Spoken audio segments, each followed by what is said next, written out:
Welcome to Daytona International Speedway here on Daytona Beach in Florida, the home, the birthplace of NASCAR racing, the home of the Daytona 500, the Daytona 24 Hours, and many, many more racing events. This place, well, it oozes history, and the Daytona 24 Hours has provided incredible racing in the past.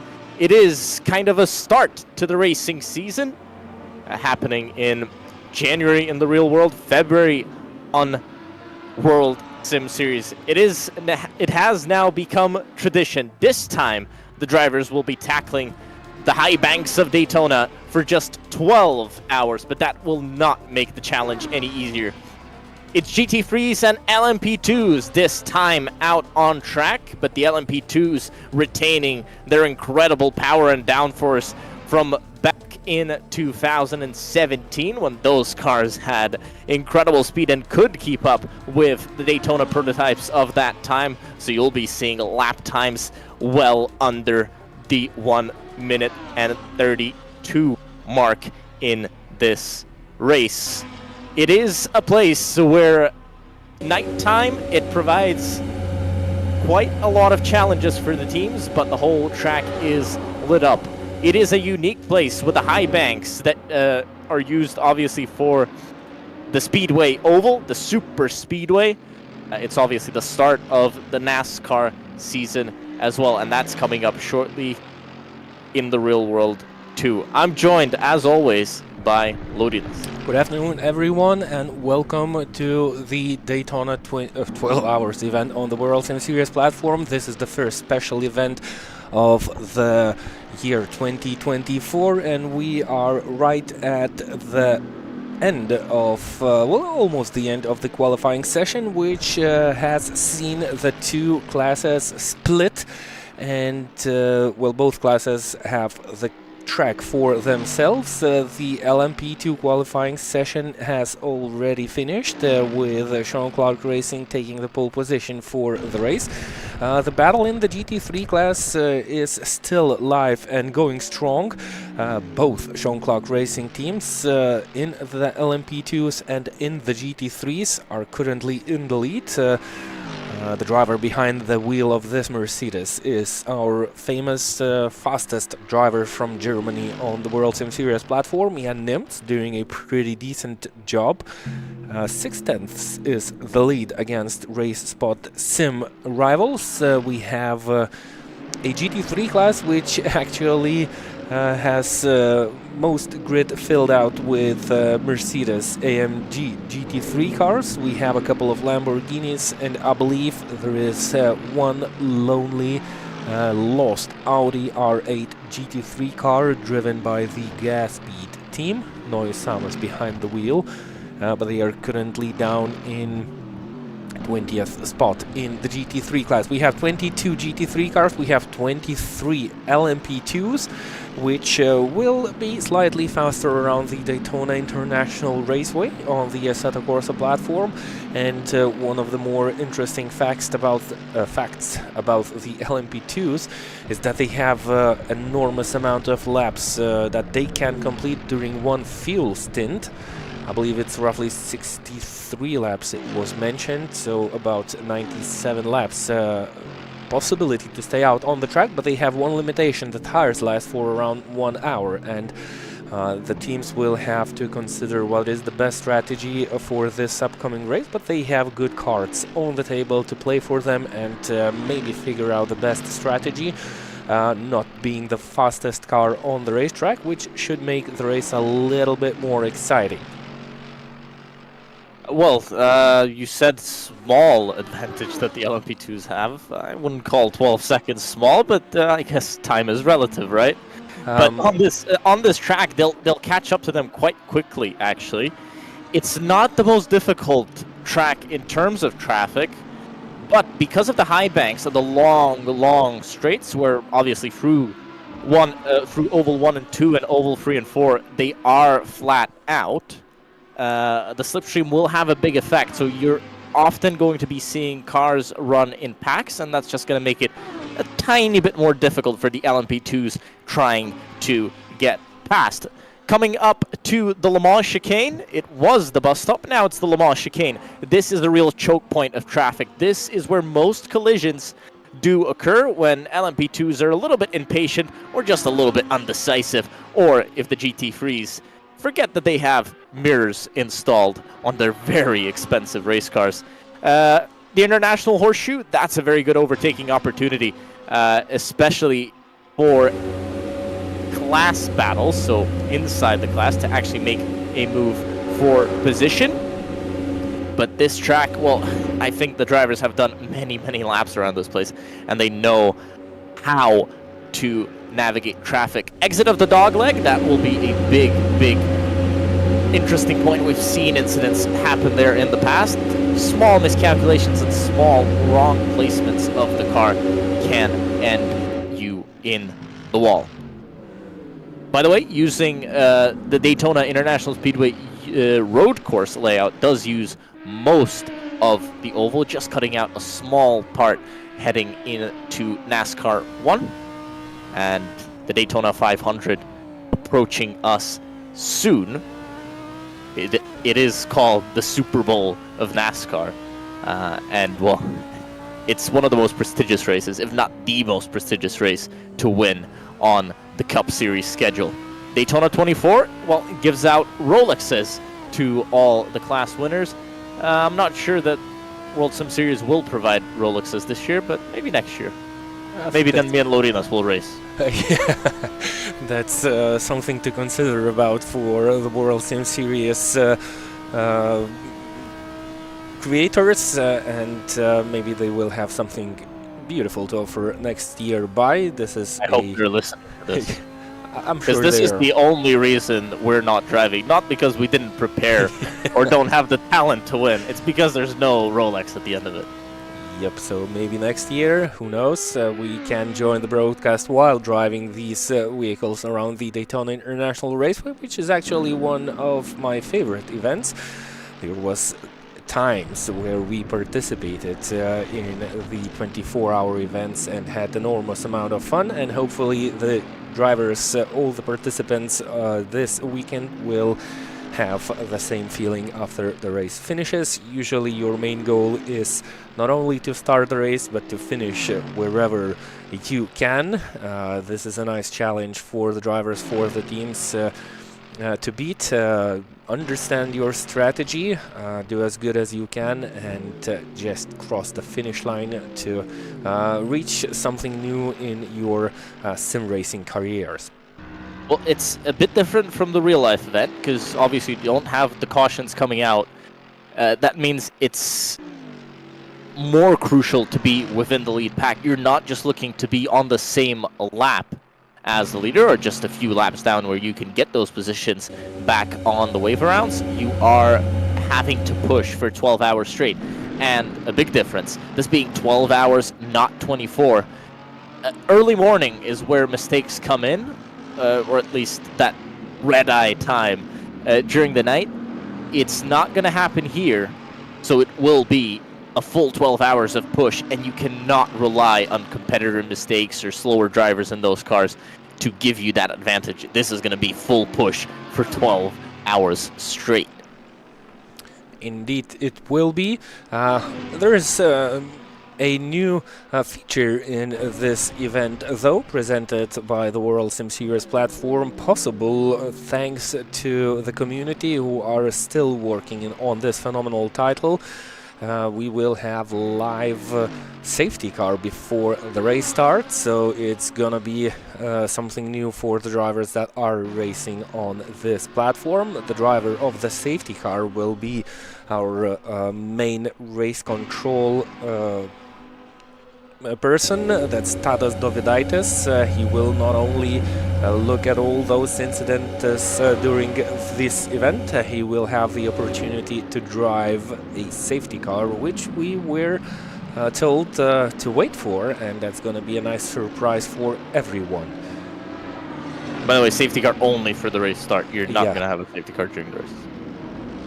Yep, that's one point, but maybe in the future if we will still use the original Assetto Corsa platform, because as well, a lot of sim racing fans already know and wait eagerly. The AC2 title is around the corner. The first version of it should see the light of the day this year, somewhere maybe in spring of this 2024 season.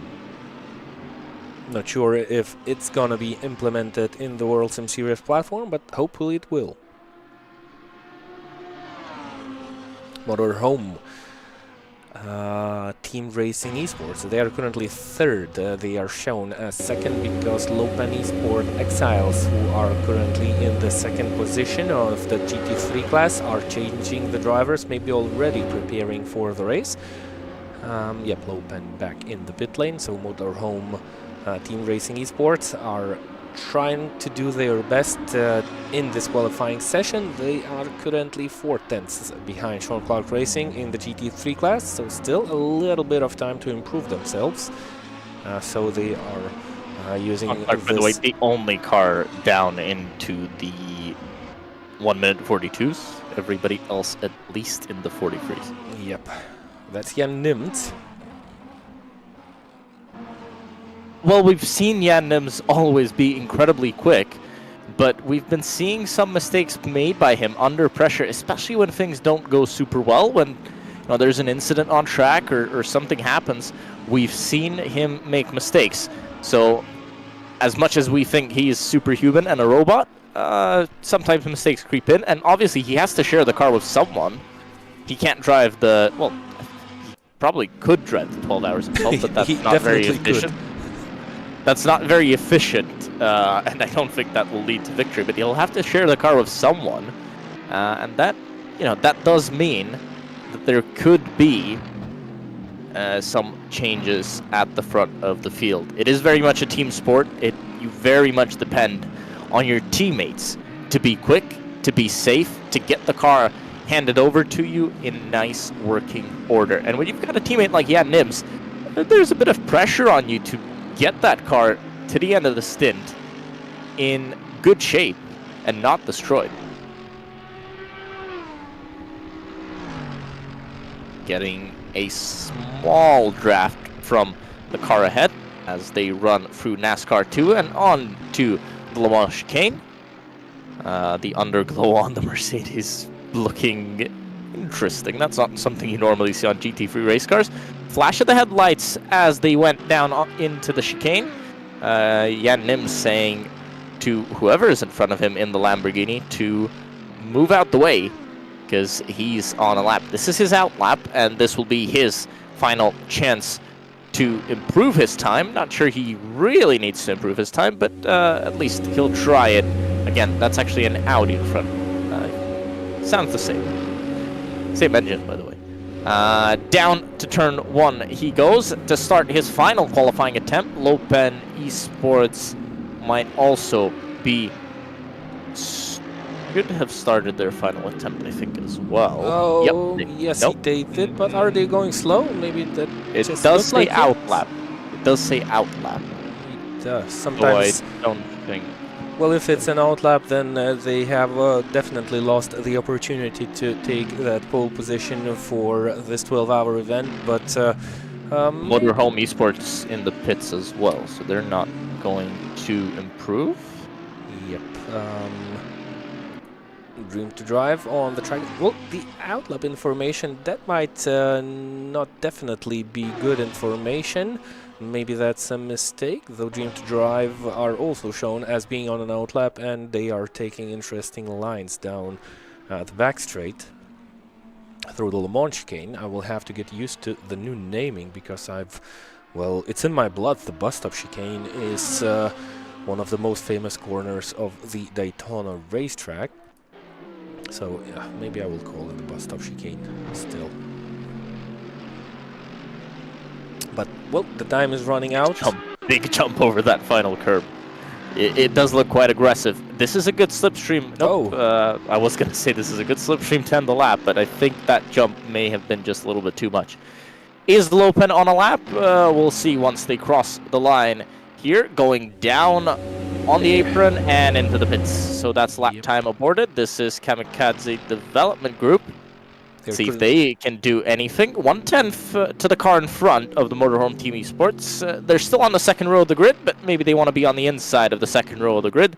And they do continue. I thought they were slowing down, but no, it looks like they do continue running a bit higher on the high bank here through NASCAR 4 as they come out onto the tri-oval.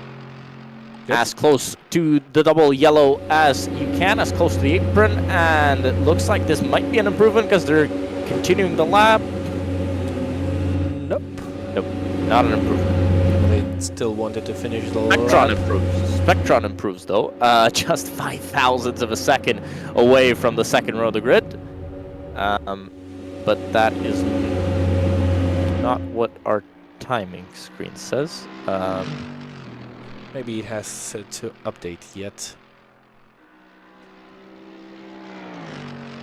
Yep, so a couple of cars still on the racetrack to complete what they have started. We have some improvements. Some of the cars are just on the way back to the pit lane, and I believe this is it. I'm not sure how much time we will have until we see the green lights, but all in all, our qualifying session has already ended, and we know all the teams that will start this race from various positions. So the LMP2 class has seen Sean Clark Racing dominate the qualifying session, with Simon Spett behind the wheel taking the pole position. Dream to Drive with Lorena Frazas will start second. Italia Racing Team LMP2 third. International Racing Team fourth. H71 Esports fifth place. Velociraptor Racing Team sixth. Bing Bong Racing Team seventh. Baklajani eighth. Midlap Crisis ninth. And Tre Amici at El Bar.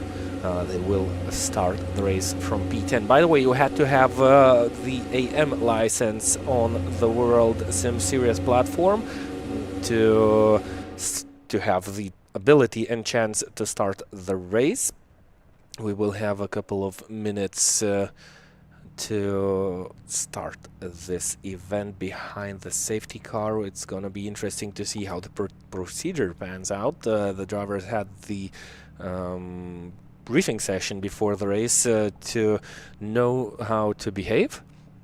So let's get back at looking at the results. So Lopan Pro Esports Team Ltd 11th, Manolo Racing 12th, Evolution Racing Serbia 13th, MT24HS 14th, BNB Racing Team 15th position, Speed Demons Lightning Force 16th, Karascalet Esports 17th, Steer 18th, Rifacen Online Steer Alperia Racing Team 19th, Ricky Racing Team 20th, RSTP Esports Team 21st, Juegos Lanceros Racing Team 22nd, and Racing Sandwiches. Well, they will start the race from 23rd place in the LMP2 team. What about the grid of the GT3s? It is, I was looking at the wrong grid. It is Sean Clark Racing GT on pole position, with Jan Nims putting another pole position into his account. Lopen Esports Exiles in second place, lining up on that front row of the grid. Then it's Motorhome Team Racing Esports, Spectron Racing Team, that's Sim Racing Team Mercedes, Kamikaze Development Group. We saw them do a quicker lap time, but that's not what live timing says, so we'll stick with live timing for now. RaceBot Sim Racing Team in 7th, Dream to Drive Juniors in 8th, 9th, Vergoden Motorsports, FDV Psychozor Racing in 10th, 11th for JSRA, Taiga Motorsport Racing Team in 12th, Team Kamikaze in 13th, Moyaikos Racing in 14th, 15th for Q Racing Team. Gas Speed is in 16th. IRT International Racing Team, that's a surprise to see them all the way down in 17th. Payazzi in 18th. Pedrozzini Racing sitting in 19th. Lopen Esports Junior, the junior team of the second place Lopen Esports Exiles, and after they sit in 20th Afterlife, DL Racing 23rd, and Off Track Racing Team did not complete a lap in qualifying, and they line up 22nd on the grid, and that's 45th position overall and last. So 2 divisions in total in this special event. We have 39 teams starting the race in the second division with 13 LMP2s and 26 GT3s, so plenty of action on the Worldsimseries servers this afternoon up until the late night or early in the morning. Good luck for all the teams that will start this race behind the safety car. Something new and unseen for most of drivers, most of the participants of the World Sim Series platform. Just received some interesting info from one of the teams, if you can call it teams. Let me find it, and I think, yep, this is the car that we will have the chance to look at. Well, have a good look at this purple vehicle with the baby on board. This is a car participating in a team session, but having only one driver. So the Baklajani team will have only one driver on board. That's Dainus Butvela, who takes the challenge for himself. And he will try to bring this car straight to the finish, no matter what position at. The main goal is to reach the finish line. Of course, I'm pretty sure Dainus Butvela will aim for as high finishing position as possible, and we will be cheering for him, and I'm pretty sure we will always be coming back to the number 3 car to try and see how it's doing. And while we are chit-chatting, 10 seconds till we see the grid lining up behind the safety car, and that's something new for us also. So let's figure out how this one's gonna happen. So the time has ran out. We are on the warm-up lap. You can see the safety car there in the background, getting past the drivers, going onto the apron. Nice yellow Mercedes was our surprise. We have one team in the pit lane, Bing Bongs. They are standing in the pits. Why is that? A pit lane start wouldn't be a good idea here today, would it? Because you're losing a lap automatically. Yep. So on to the formation lap as the drivers line up one by one. These LMP2 headlights are very, very bright because you pretty much can't see anything once you get around to P4 or 5.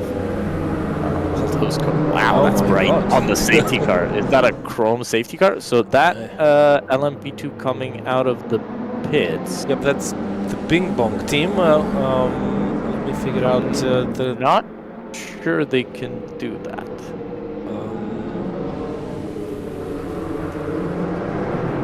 I'm looking at the second division. I was trying to figure out the position. So they're in 7th. They were in 7th in qualifying, but I'm not sure you can get your position back if you don't move away from the grid and go back to pit lane. I'm sure that's something the stewards will be having a look at. They are letting everyone through, so they are now down to P10. So I'm pretty sure they are unaware what to do by themselves. Maybe they just simply... They will try to get to the back of the grid of the LMP2. They are now P10. They should start the race from P8. 7. They were 7th in qualifying. We will have formation after the Le Mans chicane or the bus stop chicane. So let's get back to our leaders to try and figure out how the formation will look like. And I'm pretty sure we will have the race start after this one completed warm-up lap. I'm not sure race control will be too happy with the grid order at the moment. So we'll see. there's any decision to keep the safety car out on the circuit and go for one more warm-up lap, because it does look very messy at the moment. I don't really understand why Bing Bong are in 10th. Yep, that's something to figure out. Don't forget that our main race control head person is currently behind the wheel of the safety car. He doesn't have the ability to look at the grid and the formation, but there are more people working on this session, and they will maybe take decisions if they have the chance to do so. We will figure this out shortly. I kind of, I'm pretty much certain we will see the start of this event, no matter how it goes, no matter the position that the Bing Bong team is currently at. International Racing Team in P4, leaving quite a large gap. Sean Clark Racing will control the pace of the field all the way up to the green. Safety car still on the racetrack. Will it head to the pit lane? Look at those bright lights. Oh my god. Safety car goes on to pit road as the teams and drivers prepare themselves to go for 11 hours and 55 minutes of racing, and we're off. And it looks like a jump start from the Dream to Drive team, because they've gotten in front, but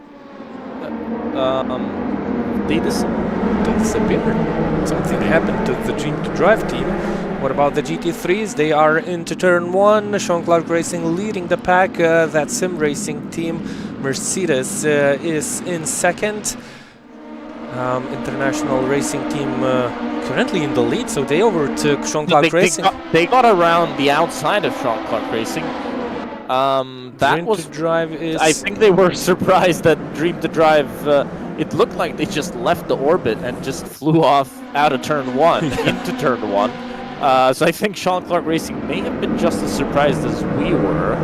And they're now down to second place, losing time to International Racing Team, who pulled out a second advantage. So that could be also preparing the tires on that formation lap. Maybe they've done a better job.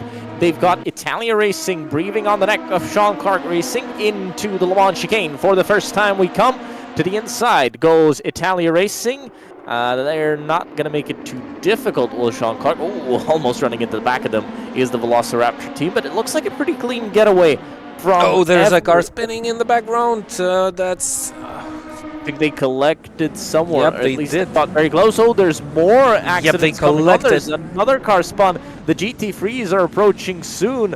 That's Sean Clark Racing passing through in the GT3s. That sim racing team up into second.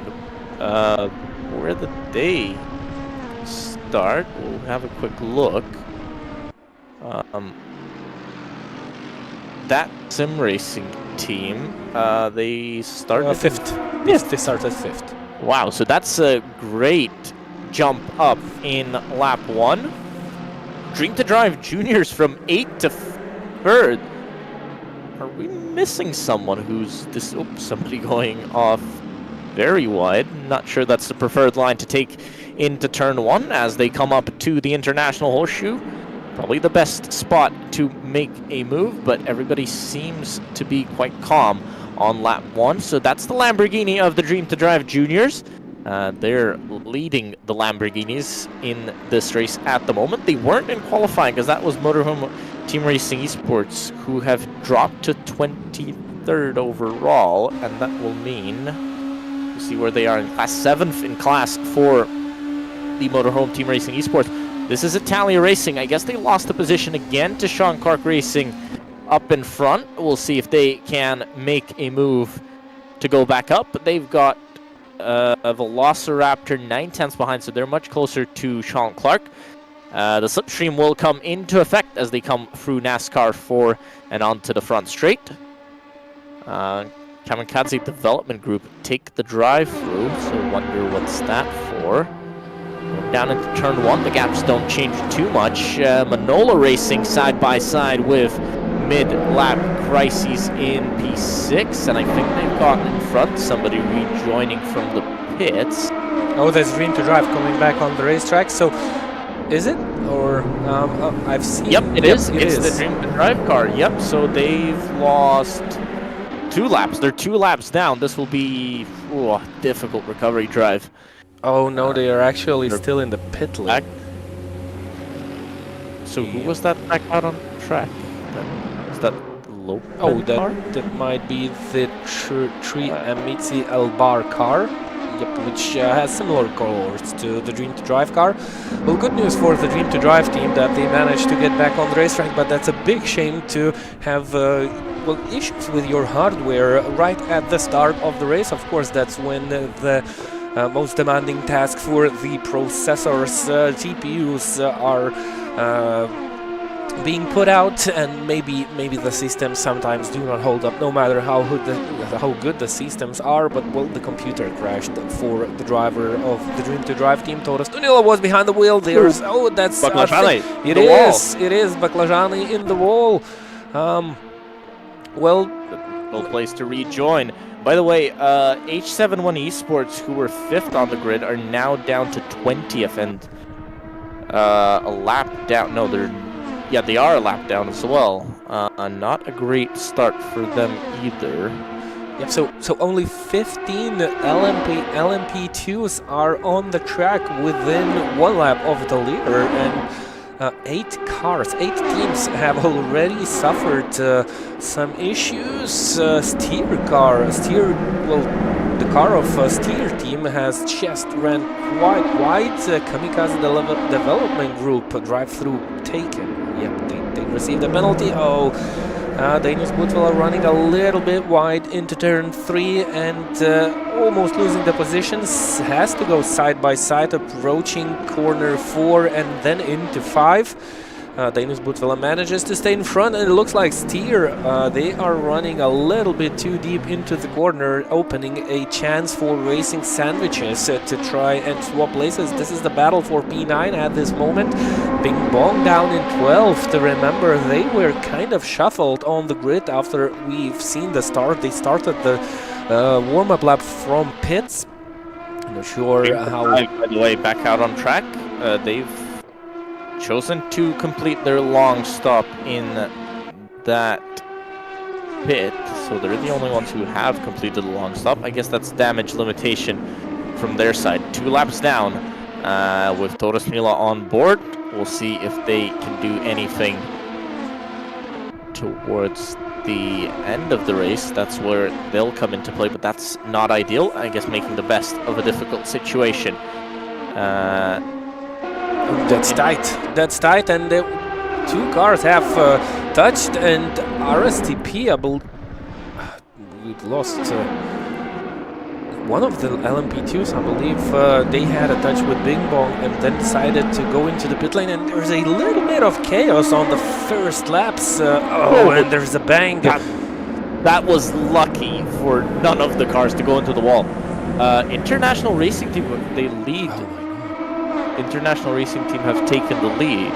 They've kept the lead, I mean, and they're 3 seconds in front.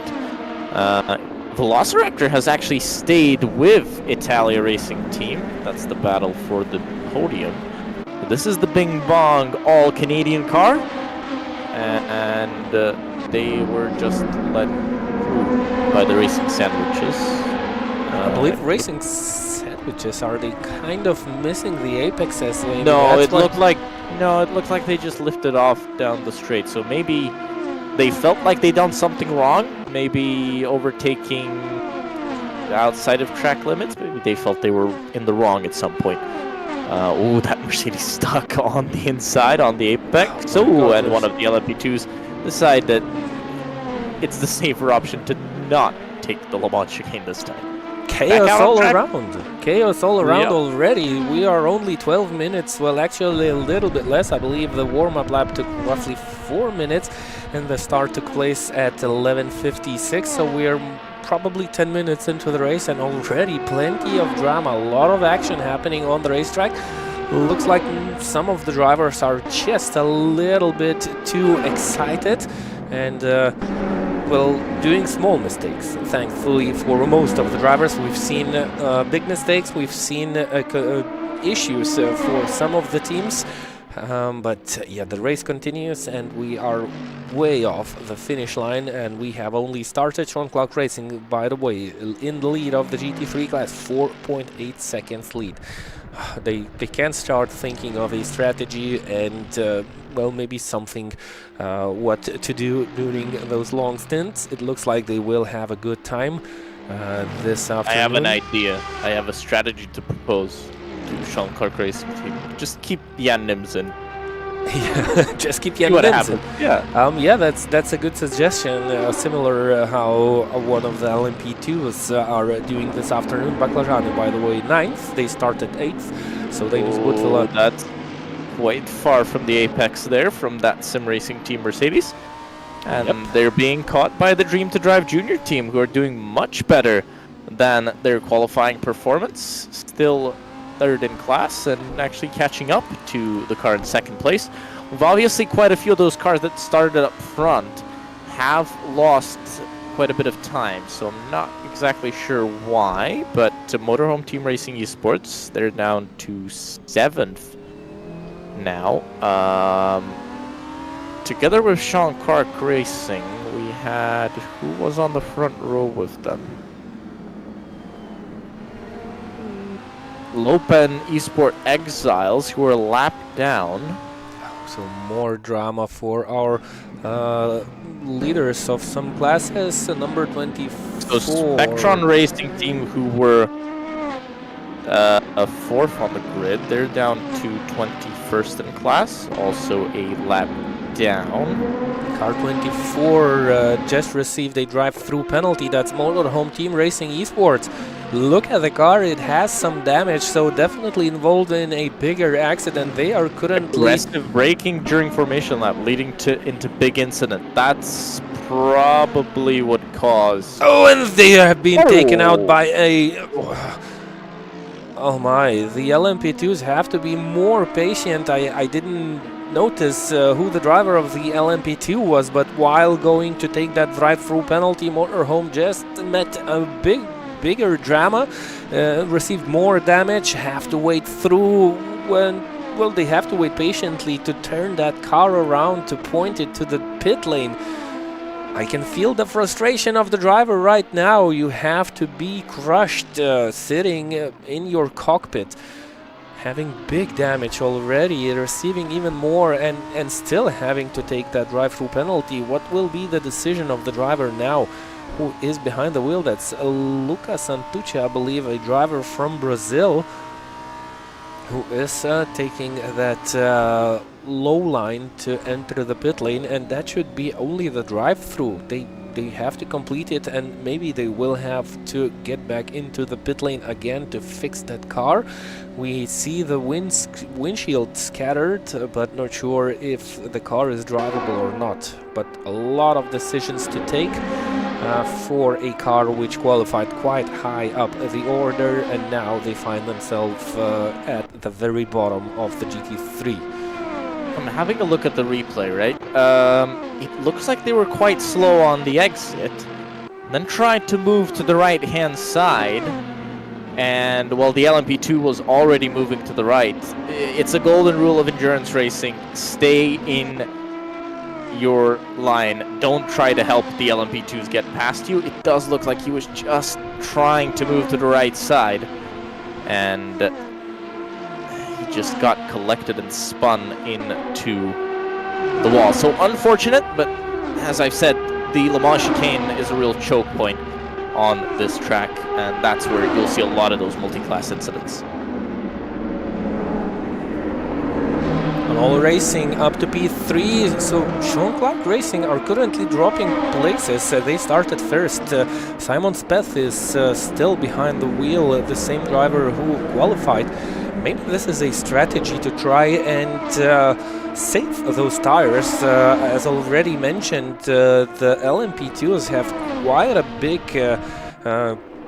stint to finish on one stop, on one fuel tank, but the tires run out faster. So maybe this is something that Sean Clark has in mind, and they just want to stay on the same tires for as long as possible because, well, you still have fuel in the tank when your tires go out.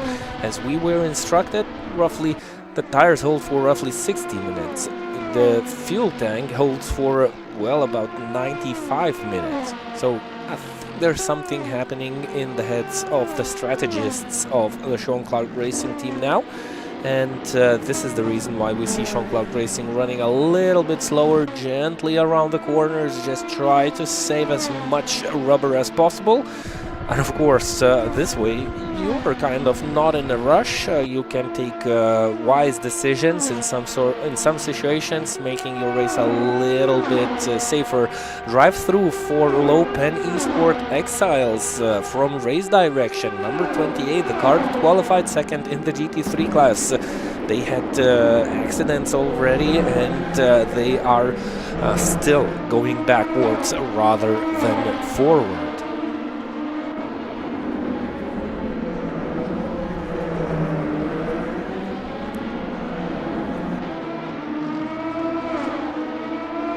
Kart Racing team doing some sort of strategy. It's weird, it's strange to see an endurance race where cars are limited on fuel rather than where cars are limited on tires rather than fuel.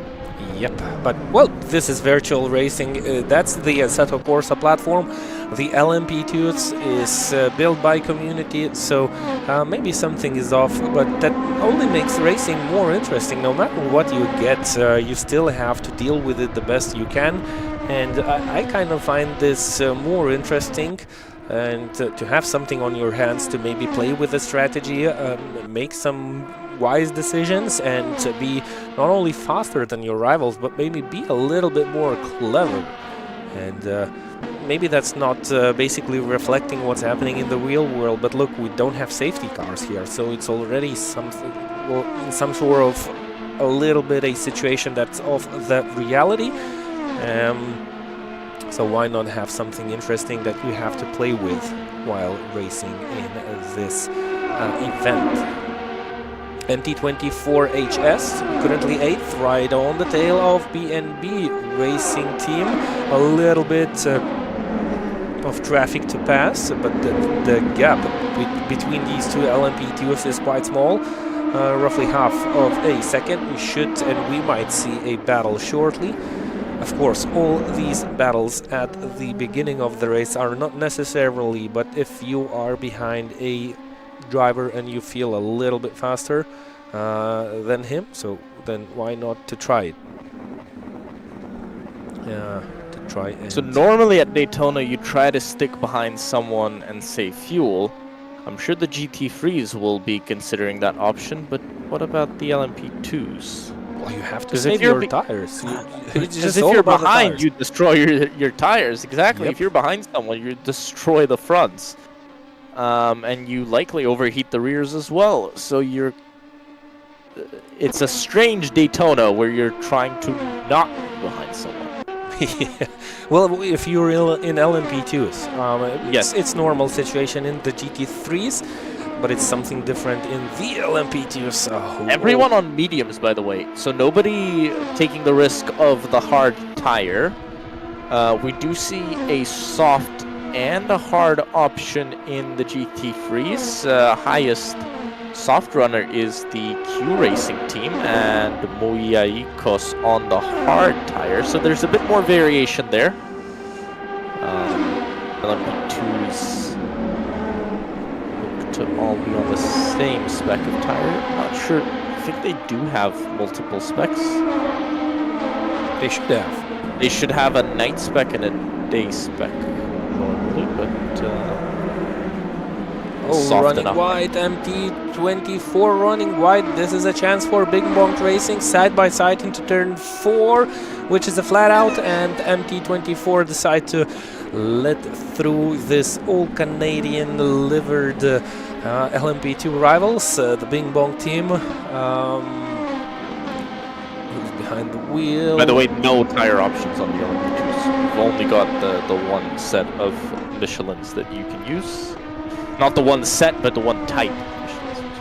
would be difficult to do it with one set, but it would. Yeah, but they don't have to do that. They don't have the option to choose different sets, only one set, so equaling the chances for most of the teams. Let's not confuse, because I've got confused this one spec of tire, but they can put as many sets of tires on as they can, as many new tires on as they want to. Oh, Manolo Racing Team and Italia Racing Team in a battle side by side, and it looks like Italia Racing Team just let through Manolo Racing Team into P2 with from 12th to 2nd, and purple last time round, fastest lap of the race from the Manolo team, which is weirdly not reflected in the live timing, but okay. Right, the live timing looks to have some minor technical difficulties. We'll see. Oh, now it's updated. 31.642. And that is traffic and right. The race. IRT International Team. They indecisive and IRT off in to explore the outskirts of the circuit. Again, indecisive from everyone. The IRT car moving around, the Manolo car moving around. Nobody knows where to go. This is going to give a good chance for the Italian team. Also, Manolo had a bit of contact with the IRT Mercedes, so might be a bit of damage at the front. Should be fixed next pit stop, if there is any. Italia Racing Team being the gentleman team and not pushing the Manolo car to get boxed in. Let's see what happens here on the exit. That should be now advantage Manolo. Go to the high line on NASCAR 3 through NASCAR 4 as well, and on to the front straight they come, and it's side by side one more time. Manolo back into the slipstream and back to the high line. Let's see if they can do anything into turn 1. They're going to have the preferential line on the braking, but it looks like they have... that is extremely wide, and they do the wise thing and not overtake outside of the circuit, so they'll have to wait another day to get back past the Italia Racing Team.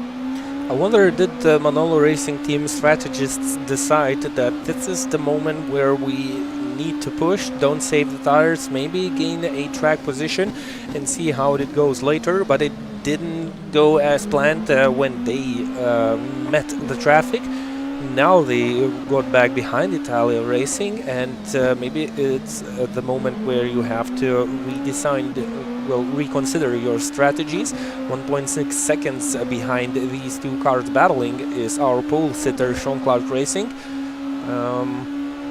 1 minute 32.7, so both of the cars battling for P2 lost roughly 2 seconds of lap time on the previous occasion when they hit traffic. Now Manolo backs out a little bit of the slipstream of Italia Racing Team, and maybe this is the moment where they reconsider what they are doing on the track right now. Already 11 seconds behind International Racing Team, 32.2, 33.4.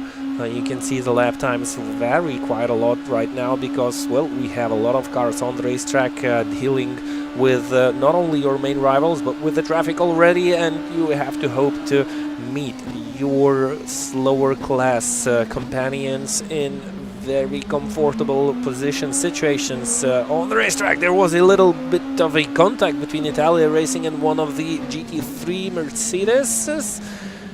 Everything ended safely, but I believe the Mercedes had to take a little bit of X-course on the outside of the track.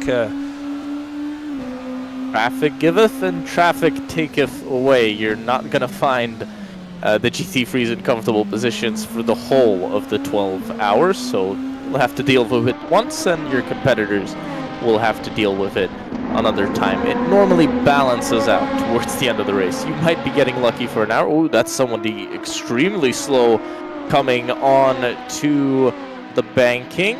That's gas speed. Gas speed. They had an issue because it looked like they were stopped on the left-hand side there. A good place to stop because everybody tracks out. Still, they lose a few positions. Yep, they just lost to JSRA. Car and more contacts, more damage. Oh, I think they have an issue with the car. I think they might have an issue with the car. It doesn't look like they're comfortable. Let's see if they go down on to pit road. Staying lows, but actually moving to the middle of the track. We see them down onto pit road. No, stays out for at least one more lap. Let's see how that car handles down into turn 1. On the brakes they go. No, looks to be back to normal. Maybe they just got distracted, you know, by the traffic. They tried to avoid, give them room, then they were caught up with another GT3. Look how tight it is with the traffic. Plenty to learn, plenty to take out of races like these. Daytona racing, Daytona racetrack is actually quite good for the multi-class racing. You have plenty of spots for safe swaps and safe turnarounds, but you have to be patient. You have to have good understanding and communication with your rivals. Well, at least the slower class drivers have to be predictive. And that's all you need actually in multi-class racing, but sometimes it's harder than said. Baklajani racing team, well, it looks like they had to hit the brakes. Maybe they receive those slowdown penalties from the Assetto Corsa title itself. Maybe that's what the Gaspete driver was doing when we have seen him taking that interesting line. JSRA drivers making a mistake. This is gonna be a good chance for Gaspete to take that position back. This is the battle for 6th position in the GT3 class, I believe. Yep. 7. No, 6, right. Yeah. 6, because they're 6 and 7. Let's see how quick that Audi is down the straight. Dream to Drive Junior down onto pit road. That's early. Just half an hour in, so either they've... Oh, contact! That was pretty much... they just sent them off the track. Okay. We'll see if the JSRA car... It looks pretty healthy, so they probably didn't hit the wall. Yep, and they are behind one of the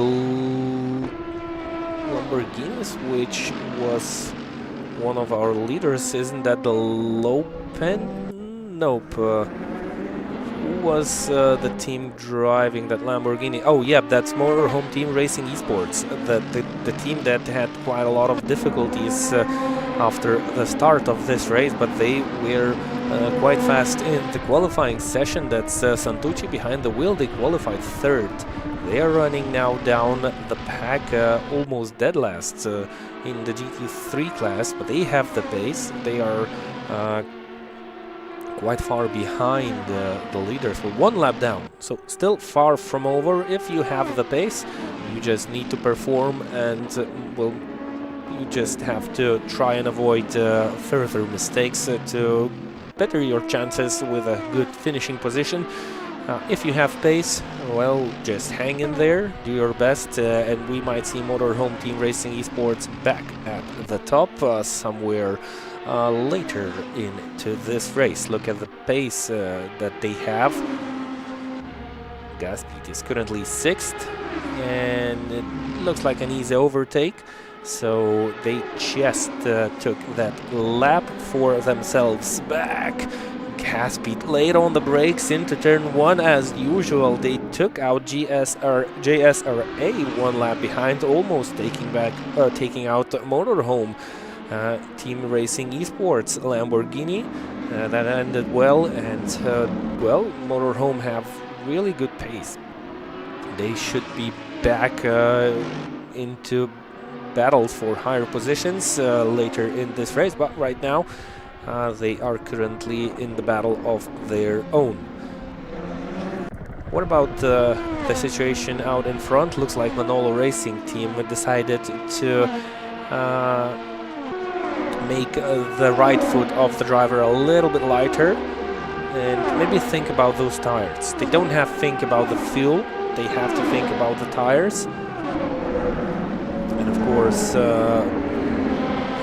the state of the vehicle itself, avoid contacts to have a good car for taking those corners nicely and sticking in the race. 11 hours and 27 minutes to go. We are roughly 30 minutes into the race. So far from our first line of pit stops. There will be 5 long mandatory pit stops needed to be taken by all of the teams, just to equal out the chances for the teams that have maybe only one driver, or they are sharing one rig between the team members to have the ability to race in these multi-class endurance races on the Worldsimseries platform. Good gesture. That's why we see the Baklajani team participating in this event all by themselves. Dainus Butvela behind the wheel. He's currently 11th. That's mid-lap crisis against the Bingbok team and Velociraptor team. So 3 cars battling for P5 at the LMP2 class. Running really close to each other. Bingbok team, they look to be quite fast. 1:32.9 last time around, and using the slipstream into the inside around the banking of Daytona into turn 1, safely passed up to P6. The next target of this white-red LMP2 Oreca car is the number 5 of Velociraptor. Sean Clark racing 4 seconds ahead of this battle. Still, and they've got a lap car in between them. Yep, good news for Velociraptor. Mercedes just yeah, they just why they decide to, I don't know, just give the track to the LMP2 class, but that's not what you do in multi-class races. You just stick to your line, do your best. That's how you communicate with traffic and with your colleagues on the racetrack. You don't actually have to interestingly slow that down. lapped car is hanging on quite well.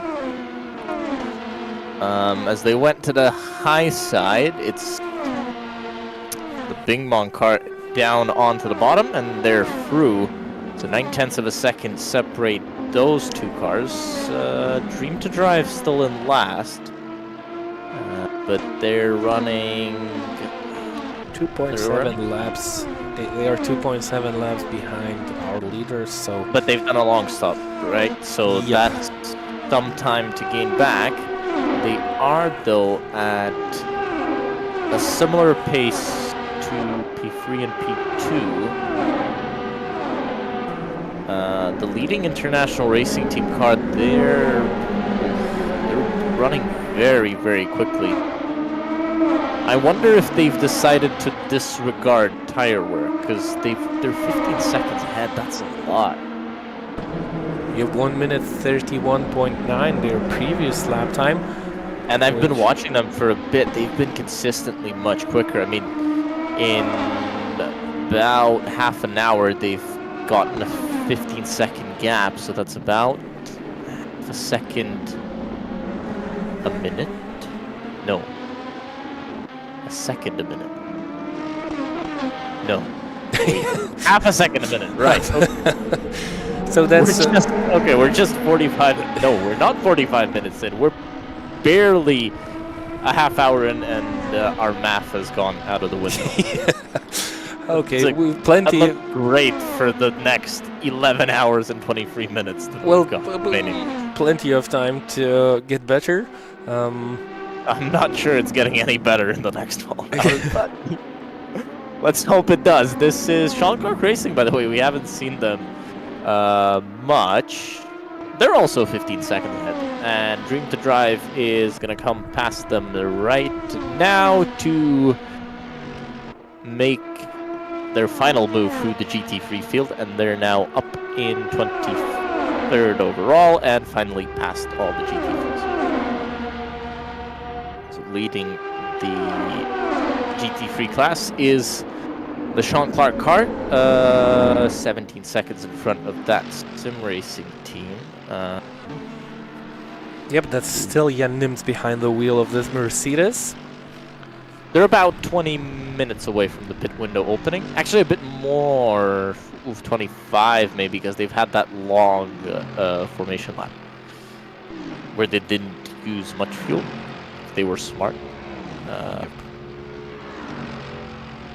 They are first. I can see the Dream to Drive Junior in the background, and it looks like they've lost plenty of places. Because they made a pit stop. Yep, they made a pit stop. Yep, we saw that they were quite early in. They were in only half an hour. Half an hour into the race, they came onto pit road. So maybe they had damage. That's. I kind of want to think that's strategy. Yep, maybe because it was a short pit stop. They didn't take a long one. So they just did. I think they backtracked the whole race. They calculated it backwards, and they probably figured out how much that final splash and dash would be. That they likely would need. And Italia Racing Team exploring the outskirts of turn 1.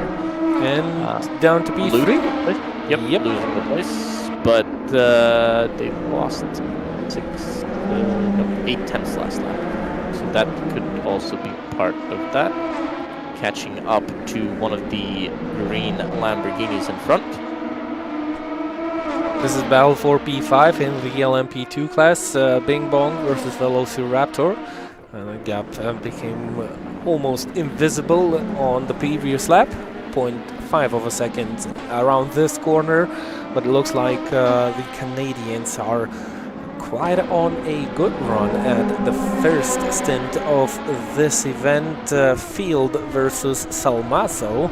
If you talk about the names of the drivers battling on the racetrack, this is for position 5, and both of the cars are roughly 24 seconds behind the lead of this race. So if they continue, well, basically you could see that they have a good chance for not only finishing high, but they are still kind of in the battle for the better places and maybe even for the win of this event. You just have to stick to your strategy, avoid mistakes, and a lot of things can happen during these 12 hours side by side down the main straight.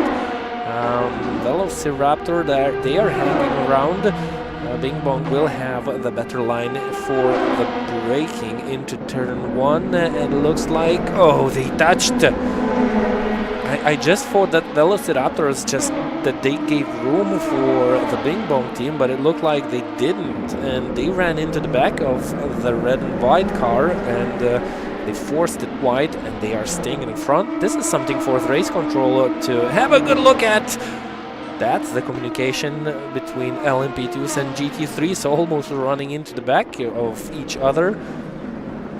But what do you think about the situation? Velociraptor, they ran into the back of a Bing Bong team, and they gained almost 1 second advantage in that situation. Should the race control have a good look at what happened in this first corner situation? If I was Velociraptor, I'd probably give that position back. Because I'm not sure that race control will look very kindly on that, because he just bumped him in the rear and took the position. So I'm not exactly sure if that's going to be looked upon fondly. Yep. Oh, a lot. We're just looking through. I'm just looking through the incidents. They're obviously all car collisions being recorded, so we might sometimes. There might be some collisions that are a bit. That are just rubbing side by side, but door to door, but they might show up on our sheet as well. But 107 entries already. That is including qualifying. But in terms of penalties, who do we have? Car 24, we saw them serve it already. 28 had a drive-through as well. 17 had a drive-through. 19 had a drive-through. Number 20 had a drive-through, and now number 16 gets a 30-second stop-go for unsafe rejoin and not holding brakes. Car number 16, that will be in the LMP2s. Let's try and find car 16. That's the Tremici Albar team. They're down in 22nd. There they are on our screens. 32nd. Stop go with the number 4 H71 Sports. Another LMP2 who started in 5th. They are 21st now. Yep, and they're both 2 laps down. Yeah, that was probably a pretty big contact to actually have that sort of a penalty and that much of a time loss. So Dream to Drive still the only car in LMP2 who's done a long stop. Taiga Motorsport Racing Team, they've done a long stop in GT3, 2 laps down as well. Nobody else has done a long stop. A few of them have completed pit stops. And the GT3s, we do expect them to be in about 20 minutes time. So still plenty of seat time remain for the drivers who started this race. Car number 16, a drive-through for cutting. So I think this is a penalty given out from the system. Oh, actually, Dream to Drive Junior were sent into the wall. They had contact with an LMP2. That's at least what YouTube chat is reporting, and that's why they had to pit. Yep, so it's not always about the strategy. Sometimes it's about your usual casual race situations. And you have to take those not nice decisions sometimes to make those pit stops and kind of fall out of the on-track battle game happening at the beginning of this race. You have to settle for your new strategy quite early on, and well, you just have to perform as good as you can without easily having the chance to know what position you're racing for. At that particular moment, Bing Bong versus Velociraptor and mid-lap crisis, 3 cars are still quite close to each other. Remember, Velociraptors have given that well, small nudge to the back end of Bing Bong, and they could hold the 5th position in that moment, and they are still in front of the Bing Bong team.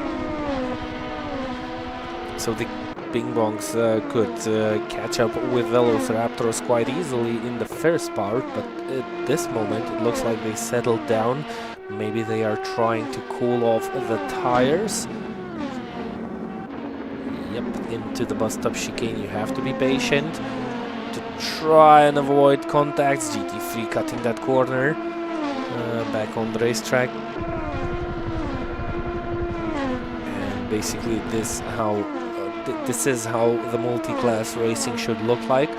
If you gain on your slower class rival in a situation which is uncomfortable to pass, you better hold out, wait out, lose a little bit of track, but well, try to be safe.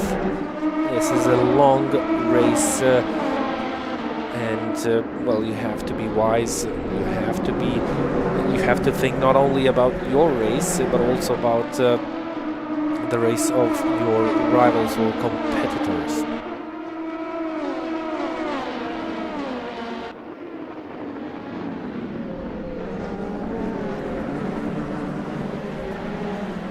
We've lost Italia Racing Team. They were running 3rd. I don't see them on the screens. When They're 13th, but they are 13th. Look, if they didn't take the long stop.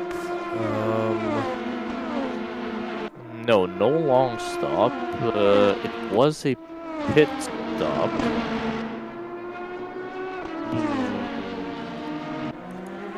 Could they have been in for tires? Or they horribly miscalculated how much fuel there is in the car? I mean, I guess they're maybe used to 45 minutes in the LMP2. But you wouldn't pit out of habit. You'd have a look at it. If you've still got to have a tank of fuel in the car, you wouldn't pit just because you... Maybe they've calculated the race as well. They've looked at it and how much that final splash would be.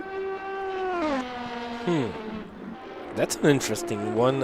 I'm not sure if it's wise to take that final pit stop at the beginning of the race. I mean, if you don't have cautions, maybe you're a bit better off running alone and not being involved in any battles. Maybe. They were battling Manolo, and that obviously cost both of them time. Oof. I'm trying to justify their strategy here, but we'll see, I guess, in 11 hours' time if it has actually worked. Well, it might not only be strategy. This is a multi-car class race, and maybe they were involved in an accident. We cannot see all the action on the racetrack. Maybe we can catch up with something useful in the collision table. They are car number 14. Doesn't seem to be on the board. I'll try to find it. Okay, 12 minutes into the race, contact with Velociraptor, then this is early on, half an hour into the race, but that's a very low speed with Moyayikos.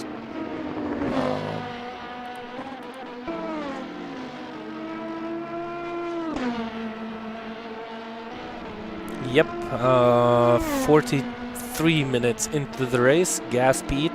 Noyosaba's collision with number 14 Italia at 53 km/h. And before that's the speed difference between the two cars, by the way. So yep. So pretty actually two in a row. Yep, they had two in a row, two collisions in a row. No, I think that's. I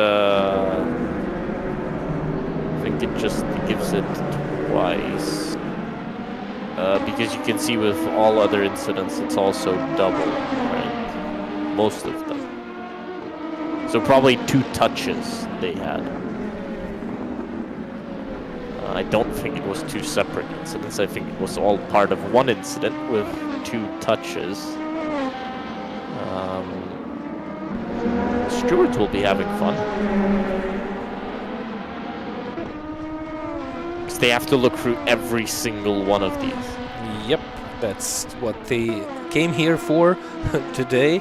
To look at a lot of replays, a lot of information are coming onto the board, and they have to just sit and look at what's happening and try to make those decisions that we see during this race.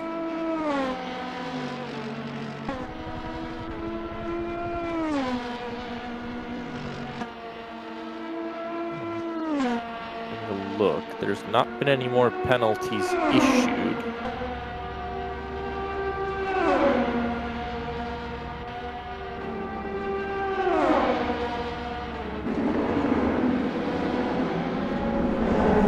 Battle for fourth, Bing Bong and Velociraptor, these two have been stuck together, it feels like, for most of the race.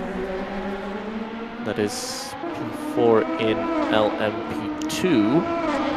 GT free lead is now 29 seconds at the front of the field. That's between the Sean Clark racing car of Jan Nims and that sim racing team. And all the Lamborghinis have actually dropped from the front of the GT3 field.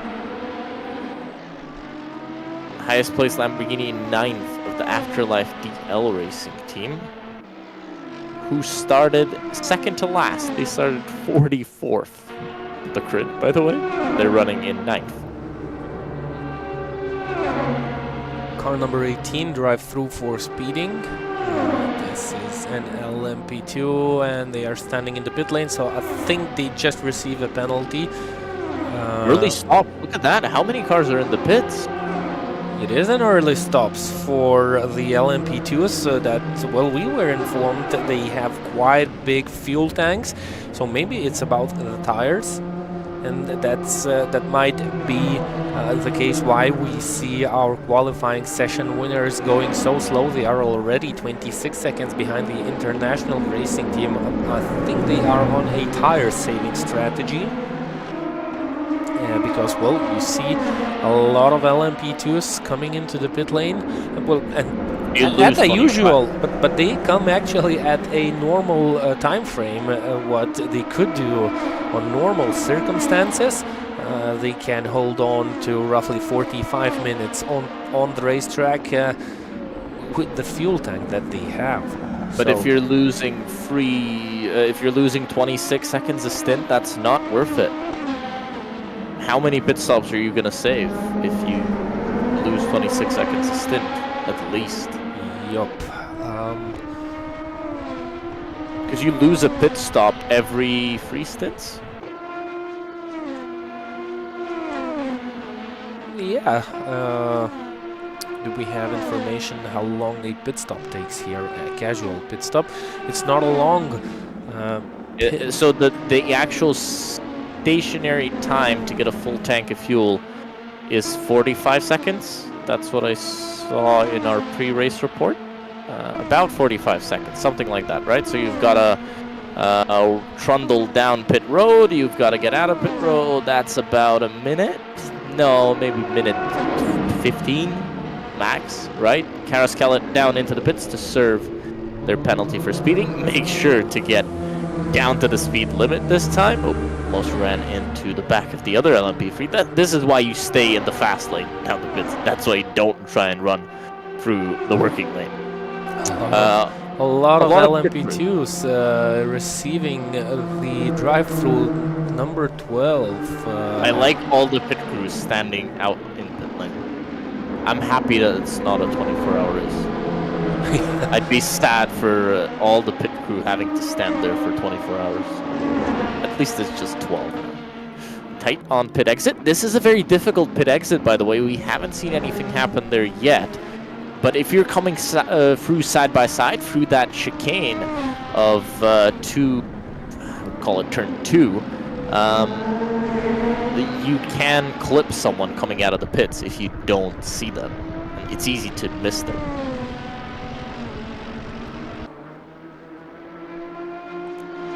Bong down in P11. I think they have also taken a pit stop, which well, seems to be an early pit stop for quite a lot of LMP2s. Yep, so Bing Bong have been in the pit lane 2 times already this afternoon. Maybe the first one is the pit stop counted on the start of the race. Remember, they started from the pit lane. So maybe that's why we see 2 pit stops down. Yep, that's why we do see 2 pit stops. I think the stewards were happy with where they rejoined. I still don't understand why they started in P10, but I guess the stewards were happy with wherever they started. 11th now with 2 pit stops completed. I think they were also involved in some kind of incident. That's why they pitted early, but so many LMP2s pitting. Dream to Drive, they're only on 1 stop, and they're keeping up with the race leader, who has been pushing. That's heavy damage. Wow, heavy for damage. That Lamborghini. Let's try and that's our motorhome team, Racing Esports. I was talking about them to try and be as careful as possible. They had plenty of problems at the beginning of the race, and well, it doesn't look that this race is going to good places this afternoon for this green Lamborghini. Huge damage to the car again. 2 pit stops taken already. One of those was a drive-through penalty, and the next one is right around the corner, though it doesn't look that the damage that looks quite huge from the outside is slowing that car down, because they are able to still make passes on their rivals with cars. By the way, Sean Clark has taken a pit stop in the GT3s. Early stop, but they've taken a pit stop, and they've lost the lead. But I don't think that's close to the pit window, so I think that could also be strategy. But I'll have a look and see if they had any contact through the penalty, through the incident. Yep, car 24 entering the pit lane, which might be a long one. 24. Ooh, actually they did. They did have contact about 10 minutes ago. Speed difference 14 kilometers per hour with an LMP2, the number 19 Evolution Racing Serbia car.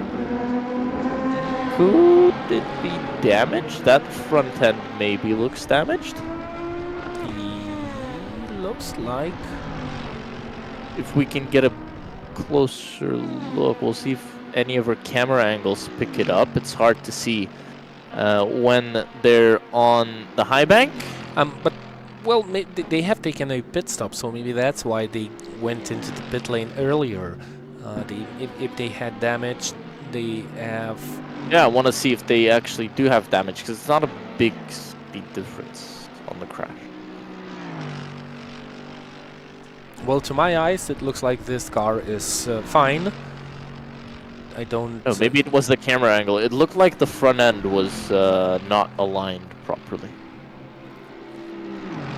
Well, it depends on the position of the racetrack where the collision took place. We have to keep an eye on car number 26 versus car number 19. The decisions of the stewards is gonna take a while until the stewards will have the chance to take a look at that particular contact, because there are a lot of incidents happening on the track, and live stewards have to spend some time while looking at those incidents. Some might be fast, the others might take slightly longer to take those good decisions. So it's not always straightforward, and after that contact to have those decisions taken. So Clark Racing, they are 5 seconds behind that sim racing team. By the way, they are already back in P2 due to the pit stops of their rivals, so it doesn't look too bad at this moment for our pole sitters and long-time leaders of this race. They should be back in lead in no time. 4.8 seconds behind a car that is yet to take a pit stop. Nice line through the Le Mans chicane by... Is it Jan Nims still behind the wheel? Have to take a look. Yep, it's still Jan Nims behind the wheel. So that pit stop that the team took was not a long stop. So basically maybe almost a planned pit stop. A strategy call. 4 wide down the straight, almost 4 wide. Car number 12, drive-through taken, so quite a lot of drive-throughs, and we have a nice battle in front of Jan Nims between 3 LMP3s. Let's jump to the action. LMP2. Oh yeah, LMP2s. Actually, two LMP2s and 1 LMP2 that's ahead, a lap ahead, or a lap behind. That could be the 16 car as well. Car number 4, LMP2 H7 Esport team, stop and go. 30 seconds penalty for speeding. That's a lot. They are currently 16th. 30 seconds stop and go for speeding? They must have sped in a lot, right? They had to. I'm not sure how this information is being pushed out to the screens. Is it the live control that is No. pushing This is the server penalty. That means it's. I think it's automatic.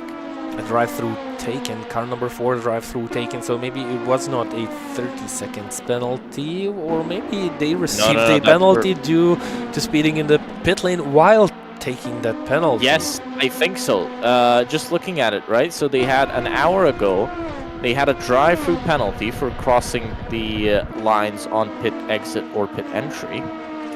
Then, when they made their pit stop, about 2 minutes ago, 4 or 5 by now, they had a penalty for crossing pit exit or entry white line again, right? So they went in to serve that penalty, and instead of crossing the pit entry or exit line like they did the previous 2 times they came down pit road, they decided to speed into pit lane and get a 30-second stop-and-go penalty. That had to be a lot of speed, because normally I think it's just a drive-through if you speed through the pits. And funnily enough, race control disconnected from server. I'm not sure because of the amount of incidents. I think that's just maybe a restart that was needed on their end. But it's pretty funny considering that we already have 134 incidents that they decided to give up. And yeah, I think they didn't give up. Yeah, I think they just decided to, you can finish this on your own. I have a bigger job to do in my life, and just slam the door, and that's it. Riding on board with RSTP esports team, looking at Italia Racing team that is already with 1 pit stop under their name. They are gaining on car number 6 quite fastly. 0.3 is the gap, 0.1 now, and we should see the swap of positions pretty soon. But look at the strategy difference. I'm still really interested to see how all the different strategy calls will pan out at the end of this race, considering that most of the teams will have a clean race. But if you have the ability to stay out on the racetrack for maybe 20 laps longer, that should give you an extra pit stop at the end of this race. So this is yet another thing to consider for the teams at what is the best strategy. If you have a look at International Racing Team, who we thought were using maybe more tires, and that's why they were gaining so much time on Sean Clark. We've passed the hour mark. Yep, we've passed the hour mark, and they're still increasing the gap up to 27 seconds at the front. Well, remember, this is a race with not fixed setups, so the teams have the chance to tune the cars to their likings, and maybe one can do it slightly better than the others. And maybe Sean Clark Racing had a good setup for the qualifying session, being aggressive and having a good car, but maybe they couldn't find a good setup for the race to stay fast but gentle on the tires. So they maybe decided to give the hard job for the drivers to just drive the car a little bit easier, losing a little bit of time to save those tires. But maybe International Racing Team have a good setup on their car. They can go faster and still save tires, because, well, up until this moment, the strategy looks 1-1 between these 2 cars. I mean, they were 4th in qualifying, right? And they now have a 27-second lead after 1 hour from the pole sitter. Same drivers in both cars, by the way.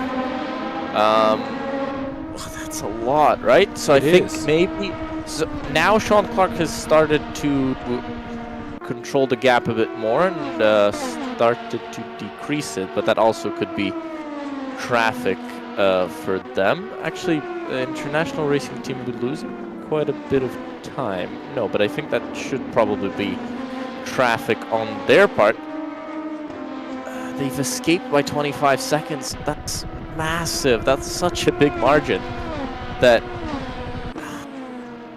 it's going to be hard to catch back up, right? Because, I mean, if you want to win, as Sean Clark Racing do, they have to catch up 26 seconds minimum. well, they will figure this out later in the race. They will see the strategies of their rivals. Maybe they will. They still have something under their sleeve to change what they are currently using as a strategy at this moment, and well, maybe try and push the car to higher speeds, because we've seen they can. The qualifying session lap was quite fast by Simon Speth. Something interesting to point out. Simon Speth in pre-qualifying was actually slower than both his teammates. And actually half a second slower than Mendes, no, actually Lorinas Razas was quickest in the pre-qualifying, going under the 1 minute 30 mark and a 1:29.9. But actually Mendes at a 1:30.2, while Speth set a 1:30.7. So that's quite interesting to see such a difference.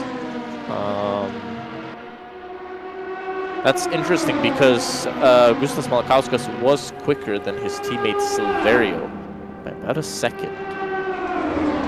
This race might still turn on its head. Obviously, pre-qualifying results mean nothing, but we'll see how much that will change. In the meantime, Manolo Racing up to P7. They are 4 seconds behind Italia Racing. Italia Racing have taken that first pit stop slightly earlier than Manolo Racing, but if my memory is not playing games with me, as far as it goes, Manolo Racing was in front of Italia Racing before the pit stops. So now they are again trying to catch up with their rivals, and at this moment they are battling for P6. They were running second and third before they took those pit stops, which looking at the race now was quite early into the race, because we still have at least 5 LMP2s that are yet to take those first pit stops. And as we've already discussed, the LMP2s have quite big of a fuel tank, or in other words, they don't use as much fuel as they would in real life, and they can stay on the racetrack for roughly 95 minutes, but the tires usually go out in 60 minutes. So the 60 minutes have passed already.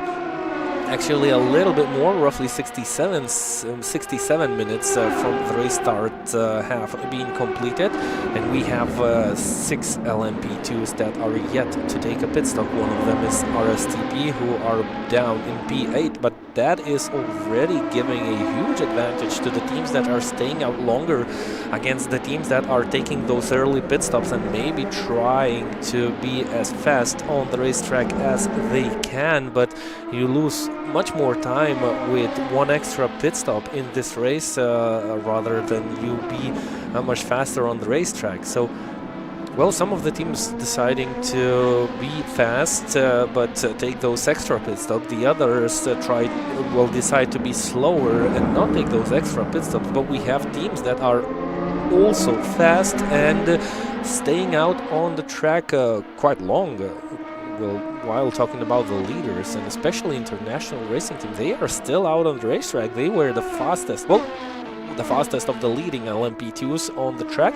T24HS were the fastest LMP2s on the previous lap, 1:31.9.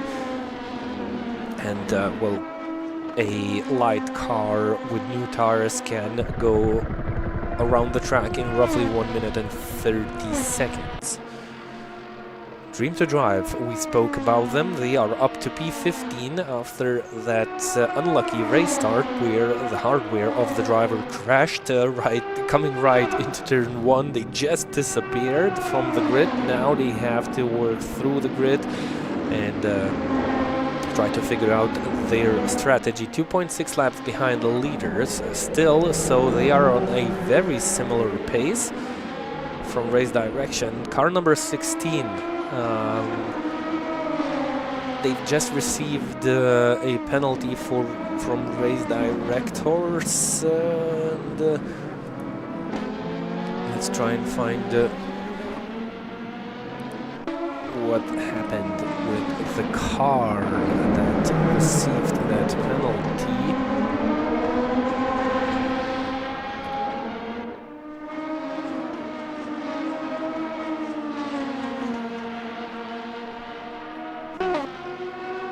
To look through pre-qualifying results, and we can have a nice game of trivia for this race.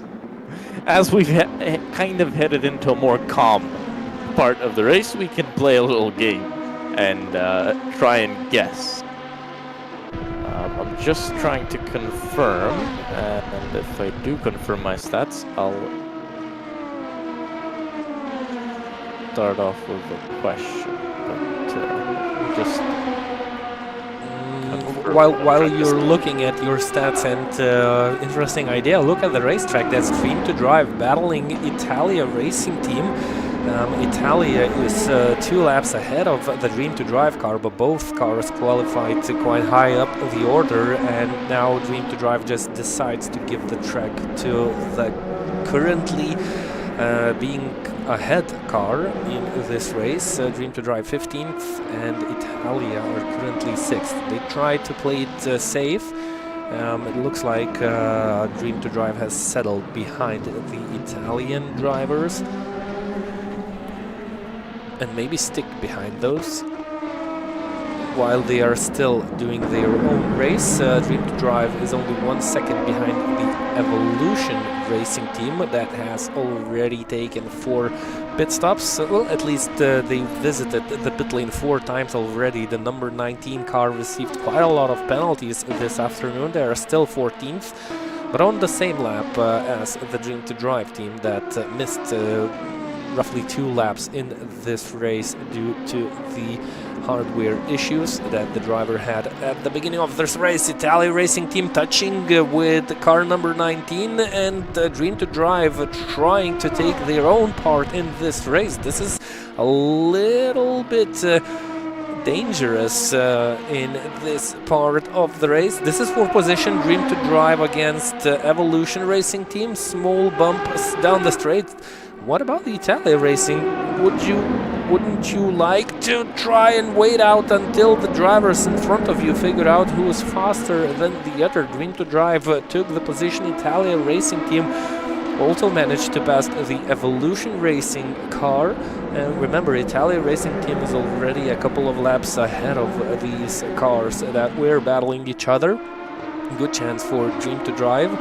They used this situation to their own advantage, the traffic situation and the position gain moment. So I think if you're Italia Racing, you have to consider that you cannot wait. There's not enough time to wait.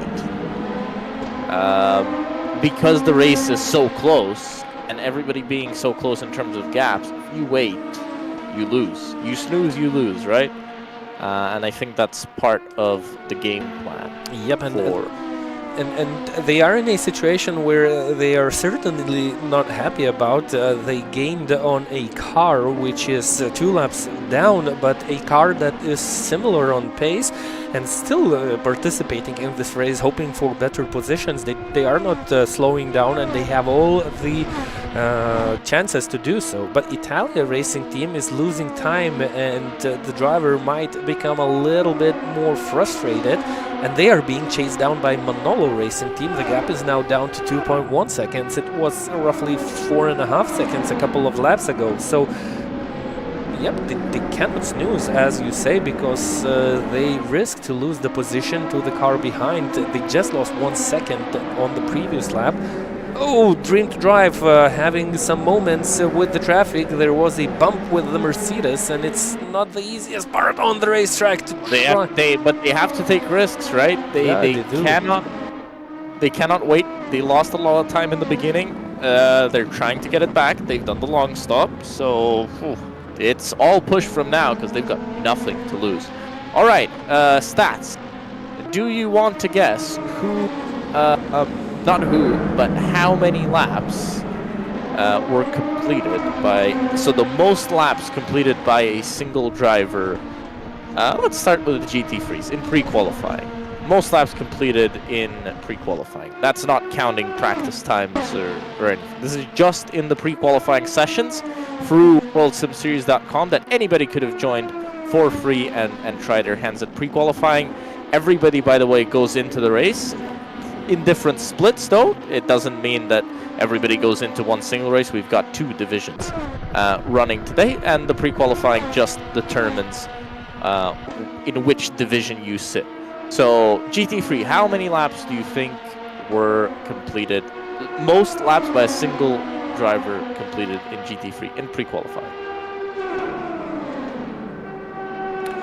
We will wait till the answers will hit the comments section. And you should also think of that answer and have it in mind. We'll see if YouTube chat can try to make a guess. Don't cheat. Don't try and find the answer. There's no prize, at least for now. Maybe we'll think of a prize come the end of the race, but for now, no prize. Just as a fun idea, let's try if we can have the YouTube chat try and guess how many laps were completed. The most laps completed by a single driver in GT3 in pre-qualifying for this year's 12 Hours of Daytona on Worldsimseries. And while speaking about those GT3s, Lopen Esports team is back in top 5. Into top 5 of the GT3 class, but they are being closely chased down by the Goated Motorsports Mercedes. And they are battling it out for P5. Lopen had a good qualifying position, but they lost out at the beginning of the race. It looks like they are doing a good comeback. They were dead last. I believe they were 44th at one stage of the race. They managed to put and carve their way through up into P5. They are 1 lap down from our current race leaders, GT3 class leaders, Sean Clark Racing, but they are in a battle of their own. Goated Motorsports right on the tail. I'm trying to figure out if it was the Goated Motorsports who lost the position to Lopen, because they were roughly 6/10 slower on the previous occasion, and it looks like so. It looks like Lopen is still carving their way through into the higher positions of the GT3 class, and they are doing that really successfully. 2 completed pit stops. One was at the beginning of the race due to the contact that they had on the race start. Look at the gap that Lopen managed to open only by completing that Le Mans chicane with better lines and higher speed. 1.1 second in one section of the racetrack. So from 0.2 to 1.2 seconds, that's how you gain positions, and that's how you race for the win of your class in this race. Goated Motorsports. That's Dream to Drive got involved in a crash. Did they? Oh no, that's not. That's what. That's the information we just got. And they are taking. But that's almost time, isn't it? This is the second pit stop of the Dream to Drive. They took the first long one after they rejoined after they rejoined the race. Yep, this is a normal pit stop. But so it looks like there will be a driver change, and it looks like they didn't save the tires. They were just pushing on the racetrack. Look at the leaders; they are still out on the racetrack after 1 hour and 20 minutes. Yes. Right. So that was the Dream to Drive car. They had contact through the Le Mans chicane. They're doing another long pit, repairing the car. That's unfortunate. They're already gonna have 2 long pits done. They need to complete 5 today. That is gonna be almost almost 3 hours more, 3.5 hours for each driver now left in the car. If they don't want to make any extra long stops, it's going to be difficult. It is, but they just created a race for of their own. It's gonna be hard to predict what position they are battling on the racetrack, because due to the huge difference in strategy and those long pit stops. But they will still be somewhere around at the end if they will avoid further contacts. But it looks like the previous contact just forced the Dream to Drive to take yet another pit stop. They decided to make it a long one, and it's gonna be a driver change. So a new page will be opened up for the Dream to Drive team, while Italia Racing Team doesn't avoid further mistakes. They gained on Racing Sandwiches, the car that is yet to make that first pit stop, and they themselves have been gained by Manolo Racing. So Manolo Racing having a slightly better pace in this race, but Italia Racing always managing to stay in front. IRD team getting back on the track. That was quite scary. Oh, down what's on happening? the apron. I don't think you can overtake down there. I think the stewards will have a look at that. That was a car under the double yellow. That's normally not looked upon well, especially on the high bank. Trying to figure out what car was that. Was that the Racing Sandwiches? Yep, Yes, indeed, yep, it was the it Racing was. Sandwiches. I'm sure the Italia Racing Team and the Manolo Racing Team are both on the radio to their team managers saying, he cut the track, he went under the double yellow. And I'm sure the stewards will have a look at that as well. So, there was no answer. Oh, big crash. Wow, that Mercedes. Is that Manolo Racing Team? It is Manolo Racing Team. I think they avoided contact with barriers. This is why you don't get out of the way. That Mercedes, he tried to get out of the way of the LMP2s. He gave them the bottom of the banking, and then he realized he needs to go into the pits. Oh my, that's 10 seconds lost for Manolo Racing Team, and they have been caught up by Bing Bong Racing Team. Yeah, I've just had a look. That was... but did they get touched?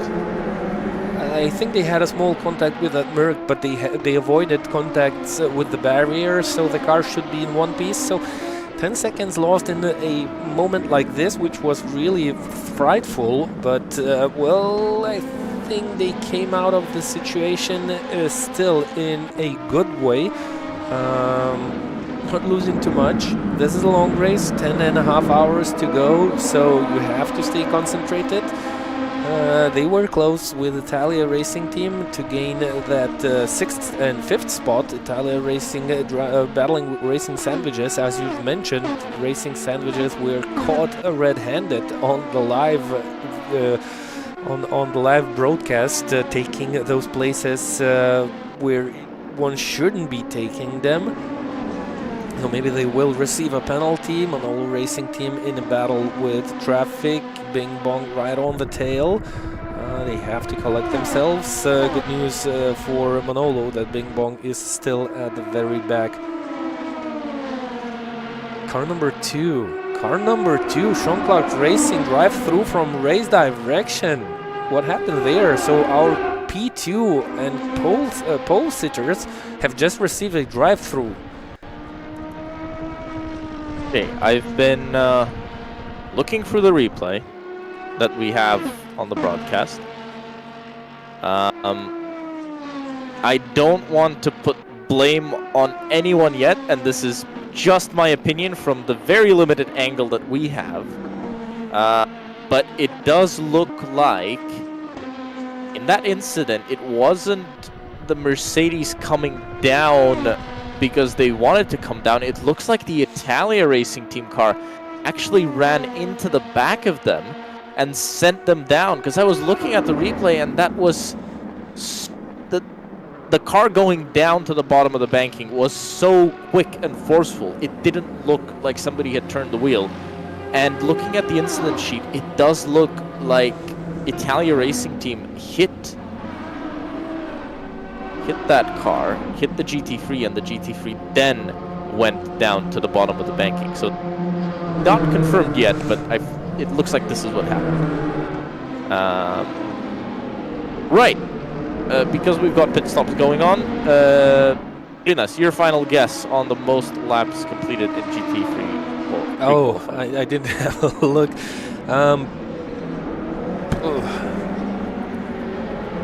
Let me take a shot. 40? 40? Pre-qualifying. Most. I said most. Oh. Oh, that's pre-qualifying. Okay, I got you wrong. Most laps, 1,321. Very random number. No. It is a random number. I don't know. I just took out of my head. Much lower. No, much lower. You mean much less? Yeah. Okay. So I've seen drivers taking more than 700 laps before races took start in those pre-qualifying sessions, but on shorter tracks. So in a GT3, 1 minute 30. Let's make it 560. That is actually extremely close. 554. Wow. By the way, lap time 147 for the GT3s, at least for this one. So I've assumed an average lap time of 1:50, right? Because you improve throughout the week. You may have some more mistakes on some laps. So you're looking at least 17 hours of pure on-track driving. That doesn't include setup work. That doesn't include laps that maybe didn't happen, maybe long out laps. None of that. Just fast laps. 17 hours of lapping. 554 laps. 560 was an incredible guess. I think you cheated there, but I'll let that one slide. At least for now. You want to guess LMP2? You want to guess LMP2 now? Yeah, sure. LMP2. So they are faster around the racetrack. I would say 415. Yeah, you had a look. I didn't. Had a look. It's 420. 420. I can give you my word. No, you were 5 off on Wolf. I can give you my word. I haven't looked at it. I'm completely honest. I haven't looked. With the GT3s, I have something in my head. We have chatted about it earlier, and I think I have something in the back of my head about the laps completed by the GT3 drivers. I'm not sure about it, but I took the number out of my head about the LMP2, so I can completely honest, and I haven't looked at it. So I was lucky. So everyone listening, this is what it sounds like when Ludinus is lying. Yeah, I am not lying. Trust me. I don't believe a single word you said. Oh, you are not on. You were 5 off. Oh, that's so incredibly close. I guess I have to go and buy a lottery ticket this afternoon, because I'm not lying. I'm actually laughing my head out now, but I definitely didn't have a look. I'm really sad that we don't have our computers connected, so you would see what I'm doing, but I definitely didn't have a look. And I'm usually, I don't do that. I always like to make guesses rather than cheat, so I'm completely honest. You can think what you want, but that's funny. I'll definitely go and buy a lottery ticket when we'll have a break. I think 5 or 6. You might win something today. I think if that was actually a guess. But that's exactly what I told my teachers in school when I would cheat all the time. So. I never cheated. I'm the person that. All right, now you're lying for sure. You're lying for sure. Definitely not. I'm not sure why it is hard to take, but I don't like cheating or winning while cheating. I don't think it's fair, and I completely hate that, and I never do that. I don't remember myself cheating, maybe out of fun, but usually I'm always trying to do everything as it should be. So. Yeah, I will definitely go and buy a ticket. I'll find a stat, and we'll check later if you're finding it yourself or you just guess. Right, back to racing. An hour and a half done of the 12 hours of Daytona for 2024. International Racing Team continues to lead in the LMP2s. We're expecting them down onto pit road shortly, but they've had an incredibly dominant first stint of today's race in GT3. It's Sean Clark Racing GT and Jan Nims at the front of the field. FDV Assetto Racing in second and third place for that sim racing team. Mercedes in LMP2 is Velociraptor in second, third for mid-lap crises. But as we've gone through the first kind of cycle of pit stops, it's getting more difficult to understand what's going on. It's getting very confusing. You've got Bing Bong on 2 pit stops, which is actually 1 because they started out from the pits. Italia on 1, Sean Clark on 1, 0 for International Racing Team, but they're keeping up the pace, so they should be in shortly, by the way, because pit window's approaching. Even if you didn't destroy your tires, pit window's approaching, and you'll have to pit any moment now. Manolo Racing Team, they took another pit stop. Yep. After that incident, or did we miss a penalty? Can it be that they took the second pit stop already after that incident? Maybe they decided that the car was damaged? But no, yeah, I think they probably fixed the damage that they had, because it was a big hit, right? I mean, it was a high-speed hit. Probably rather fix the car than keep going, because they had a long time to go, right? They still had about an hour and 20 minutes to go in that stint, so makes sense that they went down. What a race for International Racing Team. Well, their main rivals, Manolo Racing Team, were running second at one part of this race, and they have already completed two pit stops, while International Racing Team are still on 1. Sean Clark Racing, oh, Manolo Racing Team, yeah, another incident off the racetrack, and this is yet again with the traffic. Oh man, it looks like they are really they lost the shape of their own after those incidents, and they continue to make those. That was an incident with Karas Khaled Esports car, and they were battling for position. I missed what exactly happened there. I'm having a look.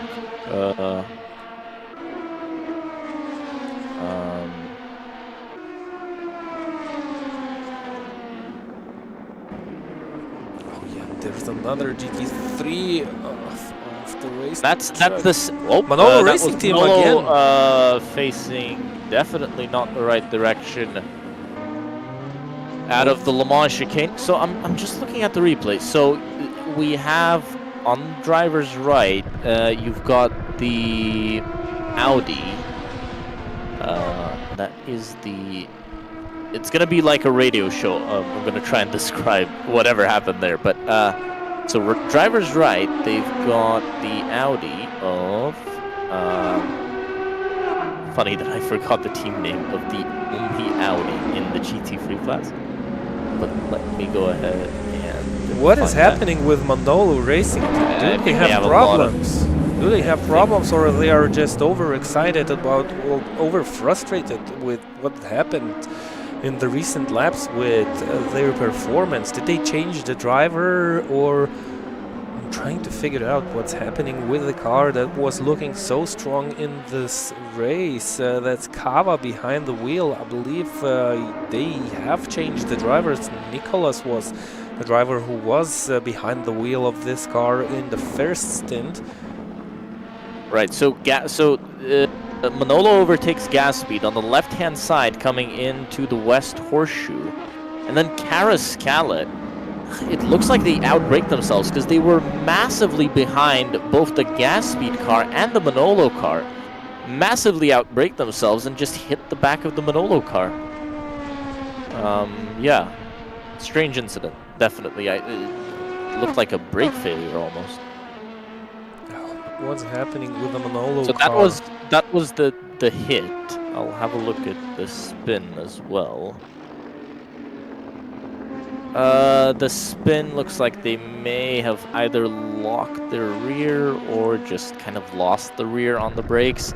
It probably is also because they had spun off twice. They just overheated the rears and the car was just a bit more difficult to control. Yep, maybe that's the case, and they are back into the pit lane yet again, and that's not the best news. Yeah, they just reported onto YouTube chat. They said that the car is broken and they have to pit again. Sim That's a Chris, shame. listen to this, Lodinas. Sim Chris comments that the commentator is getting cancelled for cheating on his fellow commentators. So be aware. Well, okay, can you repeat? I didn't catch up what exactly you said. Sim Chris on YouTube chat says commentator is getting cancelled for cheating from his fellow commentators. It's funny how you might think that I've cheated. I've never cheated, and I'm completely honest. But that's okay. I don't have any ways to prove it. I'm completely calm with myself about what I said. I can be happy with me, and well, you can think whatever you want. That's your decision. I'm quite calm about that, and quite happy with myself. Post-race lie detector will order. No problem with that. No problem with that. I'm open to any suggestions you like to take. Almost thought that the Dream to Drive car is in the barriers, but it was actually something close to the barriers with a similar color of the Dream to Drive car. They are on the racetrack. What position is it? I just lost it. They are currently P18 after those long pit stops.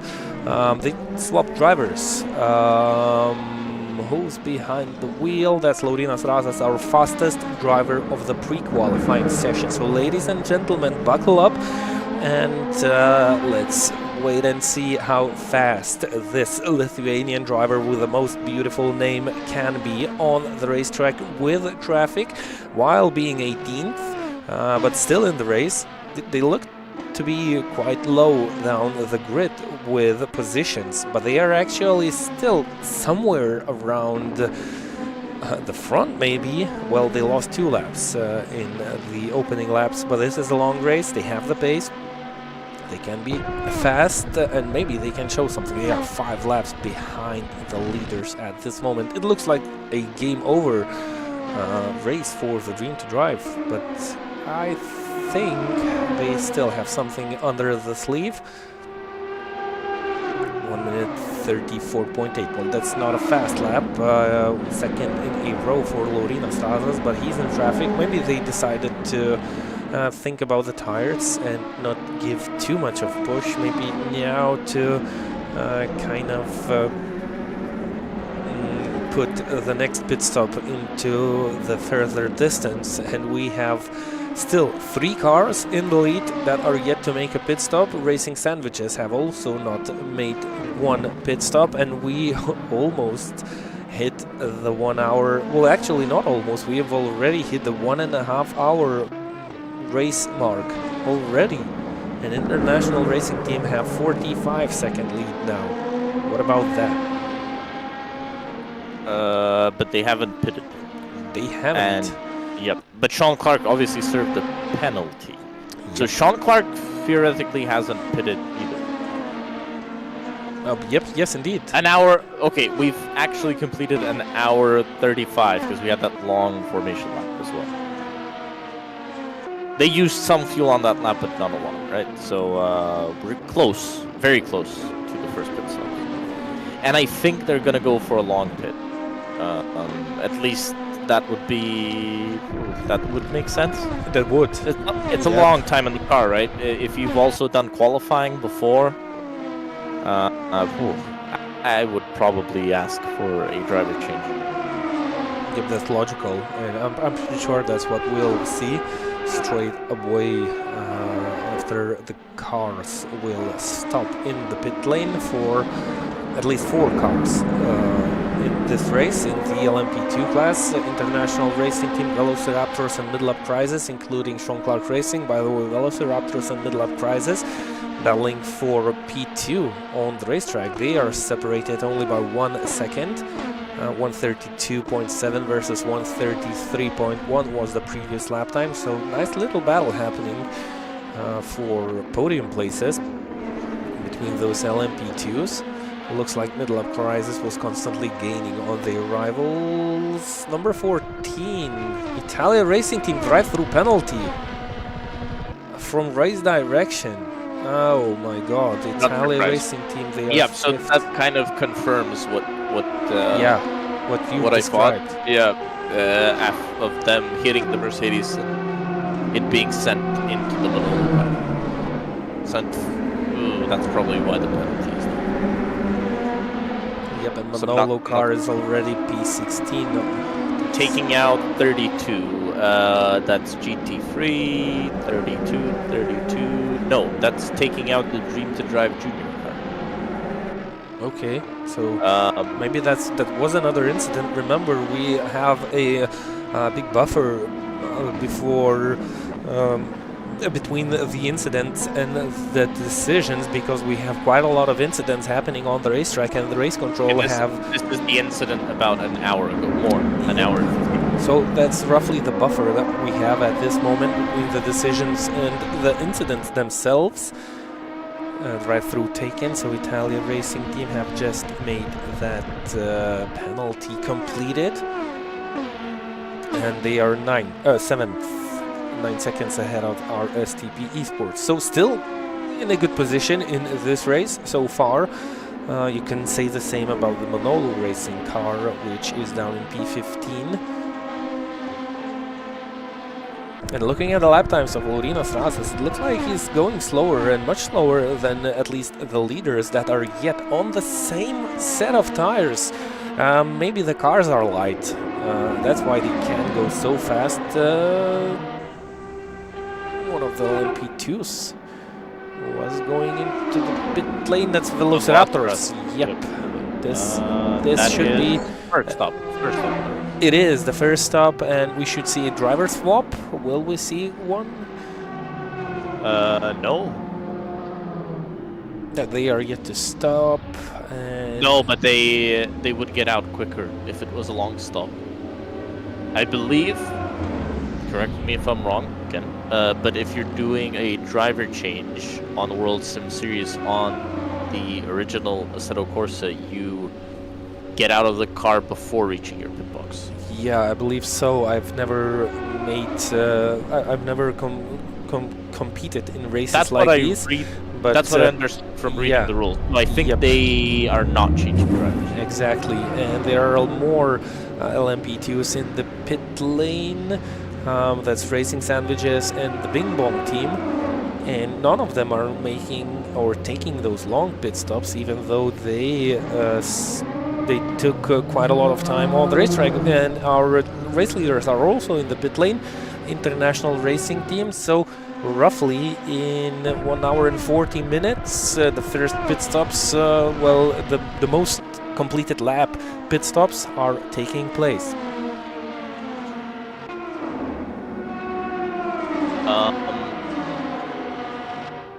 You can also do a long pit without changing drivers. That's, I think, important to keep in mind. That's an option the teams have. They do have that option. That could be but I mean, if you're doing a long pit, you'll probably do a driver change. But strategically, it can sometimes be important. Probably more towards the end of the race. Really want to use up the long pit. So 2 cars still out on the track, yet to make that first pit stop. That's Mid-lap Crisis and RSTP Esports. I believe all the other cars have visited the pit lane at least once. Maybe there are 1 or 2 cars that made a drive-through penalty, but not took the pit stop. We don't have that information, so it's really just a guess game. Mid-lap Crisis, the pit stop is around the corner for this team, and the RSTP have just entered the pit lane, so I'm pretty sure we will see this orange and blue car entering the pit lane. And this is, by the way, the first time since lap 1 that International Racing Team has not led the race. Yep. Because they got the lead in turn 1, lap 1, around the outside. This is mid-lap crisis down onto pit road because they've gone under the double yellow. That means onto pit road. Heartbreaking, and I think they made it in time to not get a pit lane speeding penalty. So that's your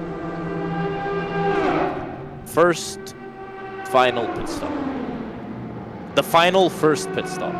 Yeah. Right. The final first pit stop completed. Sounds more logical when you say this way rather than the final first pit stop. But everybody's completed a stop by now, right? Looking at long pits. By the way, Trey Michi has been disqualified. That is for not serving a penalty. That's a shame. Because they got a 30-second stop go, unsafe rejoin. Then they went wide and drove into car number 15. They got a warning. And then this, right. Maybe there was another penalty that we're just not seeing. Because it says the other penalty is served. The stop and go is served. But it could also mean that served could also mean that the car was disqualified and they served it, quote unquote, in the pits when being disqualified. So long pit, right? Long pit situation in the LMP2s. Dream to Drive on 2. Highest placed long pit server is the Bing Bong team. They're 2 laps down, and they've just got a drive-through penalty for pit entry or exit, crossing the white line on that. So they've served 1 long stop. Baklajani have served 1 long stop. BNB Racing have served 1 long stop. Manolo has done a long stop as well. That was probably to fix the car. Raifesen Online Steer Alperia Racing Team, easy name. 1 long stop. Dream to Drive 2 long stops. Evolution Racing Serbia 1 long stop. Rocky Racing Team 1 long stop. 1 long stop for the Lopen Pro Esports Team Limited. Steer with 1 long stop. Wegos Langeros Racing Team 1 long stop. And Tremici at Albar, they're at 1 long stop, but disqualified from the race as well.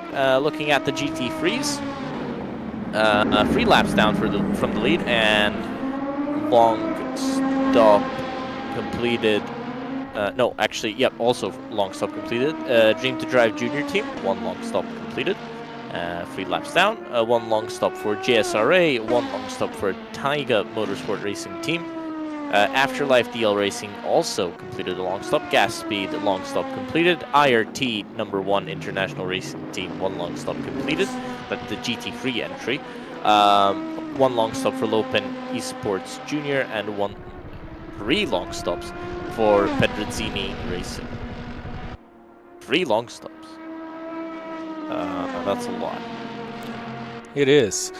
Well, looking at the racetrack, at the situation in the LMP2 class after the pit stops, it looks like Italia Racing Team back. Well, it's obvious that they are back in P2, but they are only 25 seconds behind the leaders. So if they haven't received that drive-through penalty, they would have been the leaders of this race.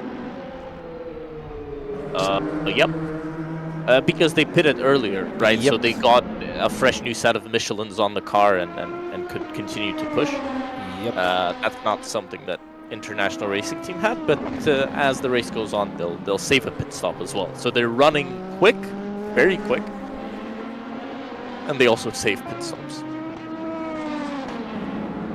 What more do you need? Right? You go faster than everyone else and also save a pit stop on everyone else? Yep. Well, everyone who is early. Right, GT3, that is a gap of about a minute, maybe, no, more actually. I saw last time across the line for Sean Clark. Actually, Sean Clark, are they down into pit lane? Nope, they are on the racetrack. But they just exited. Yep. Last lap, they went into the pits last lap. So, and they've kept the lead. Yep, that's an advantage you'd like to have in races like these after 2 hours of racing. Jan Nimtz is being shown as the driver of the car. And he's overtaken an LMP2. Almost completing an overtake on the racetrack. I'm not sure I'd call it an overtake. That's more collision avoidance because the LMP2 made a mistake, but we like Jan Nimtz, so let's say he tried to do an overtake. Let's be nice to him, right? I mean, doing an incredible job, by the way. 42 seconds. Last time they both crossed the line, so P1 and P2, last time they both crossed the line, that was 42 seconds. But I think Jan Nimtz was still in the pit at that time. We'll see once he crosses the line now and the FDV team gets across as well. We'll see what the gap is at that point of the race. Jan Nimtz fastest lap of the race, 44.8, and he continues to hold the fastest lap. So, Jan Nimtz crosses the line with 10 hours and 7 minutes to go, 6 minutes 45. We'll just wait for FDV to come across, but they haven't taken their second stop yet. So who's closest with 2 stops? Race Spot Sim Racing team have also completed 2 stops. Yeah, but maybe the one stop has been some sort of a penalty. That's really no. Oh, isn't that Sean Clark in the wall? No, there was a GT3 car in the barriers in the Le Mans chicane. That's I'm not sure who that was. That was definitely not. Okay, 33 seconds. So half a minute that Sean Clark has, but the car behind hasn't taken a pit stop yet. So it's more than one. Oh, Italia Racing Team, they have been... Oh, they just been in a collision. What car they have been... Oh, and actually it was a collision between a couple of cars. Number 43 involved, number 29 involved. So it was a big accident, a huge accident on the racetrack, and there might be decisions taken by the race control because it was a huge crash. I see it on the timing list. It has just been reported, but at least 4 contacts between 3 cars took place on the racetrack. That's a big shame for the Italia Racing Team. Good news for Sean Clark, who took their pit stop. They stayed out on the racetrack for quite a long time. They are quite behind the International Racing Team, but they are fast. They are our pole sitters. And I think they remain one of the few teams on the track that might conquer for the win in this race. Try to battle out the International Racing Team. As soon as you hit the traffic, you have to be cautious. You have to, well, think wisely. Sean Clark Racing, they know what to do. And I'm pretty sure they are still thinking about a good outcome of this race. I mean, keep in mind that they didn't change drivers. Well, nobody did from the front, but they didn't change drivers. And it's interesting to keep a driver in for what's going to be over 3 hours. And at the start of the race as well. I don't know. I'm not driving, but I'm not sure I agree with that choice. Right? I mean, you'd probably want to swap out at the beginning of the race. You're more likely to keep someone in at the end, you know, because now everybody's fresh. Give the wheel to a fresh driver, he continues on pushing, right? Because everybody around him is fresh as well. If you tire a driver out in the beginning, that's going to be difficult at the end, unless their strategy is to go very long with... No, but they've only got 2 drivers in the International Racing Team. Sean Clark has 3. So for Sean Clark, it could be that they're splitting the race up between longer stints, but then longer breaks. But for International Racing Team with just 2 drivers, it's going to be a struggle towards the end. Yeah. but we have to live with that. We have a car on the racetrack, which is only a one-driver team. That's McLaren Racing Team. So, well, different challenges for different Are teams. you sure that one driver is not sharing the rig? Yep. I'm pretty sure. I was informed by the driver. Well, he has a mission or will a race for himself. He's actually 9th now. This is the battle with. Yep.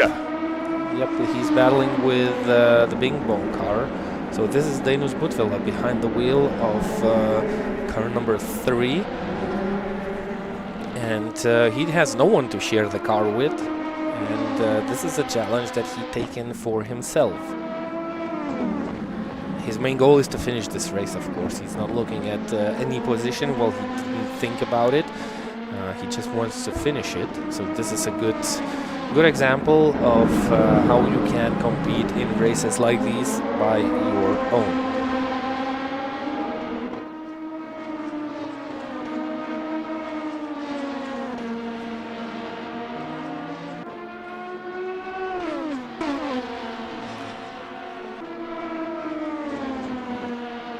Right, this is Bing Bong maybe trying to come back. No. So for Dainius, this is probably his best part of the race. Oh, tight! Wow. Okay, and Bing Bong down on the apron. Yeah, they just decided to avoid all the possible outcome in that situation. There was a small contact, but everything ended up safely, but it didn't look nice. It didn't look clean. We've also got Speed Demons versus Italia. Italia have completed a long stop. So highest placed car after a long stop is actually Mid-Lap Crisis with Leo Bryan behind the wheel. And then comes Italia Racing. And then we've got the Speed Demons who haven't completed the long pit, and Baklajane have completed the long pit. Yeah, and they just overtook, the Speed Demons just overtook Italia Racing Team. Italia changed the drivers. That's Maffei behind the wheel of the number 14 Orica, and Triguerios behind the wheel of Speed Demons. Looks like Speed Demons have a slightly better pace at this stage of the race. They are up in P7. Just overtook the car that was second at the beginning of this race, car number 4. On a long stop, there's a GT3 car on the grass down the Le Mans chicane. Both LMP2 drivers had to take a voice of action and managed to do that safely. And back to the battle between Bing Bong and Baklajane. While battling each other, both of the cars are gaining on Italia Racing Team. The gap is now down to 4.7 seconds. It was roughly 6 seconds. Again, those GT3s down the straight. Dainius Butvila going defensive. The pits.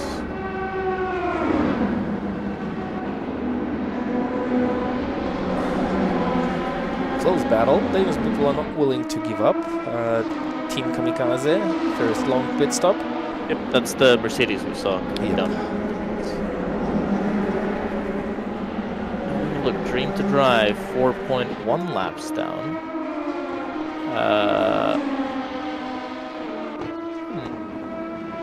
But 2 long pits. I think that, they are on 2 long pits, and that's why I think that's actually pretty good for them. Well, they lost 2 laps due to that crash, the hardware crash at the beginning. But that's what they served a long pit at the same time. Yeah. So how much do you lose with a long pit? All right, back to rules and back to calculations. I'll have a look and I'll give you an exact answer. How much time you lose in an LMP2 when you do a long pit.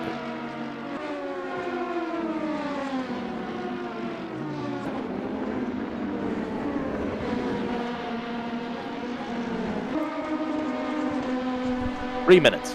Okay, and that is about exactly 2 laps. Okay, so we might see a comeback, maybe. Of course. I think they have to go under. They have to go under because this is the long pit time. Actually, is that stationary time, or is that line to line?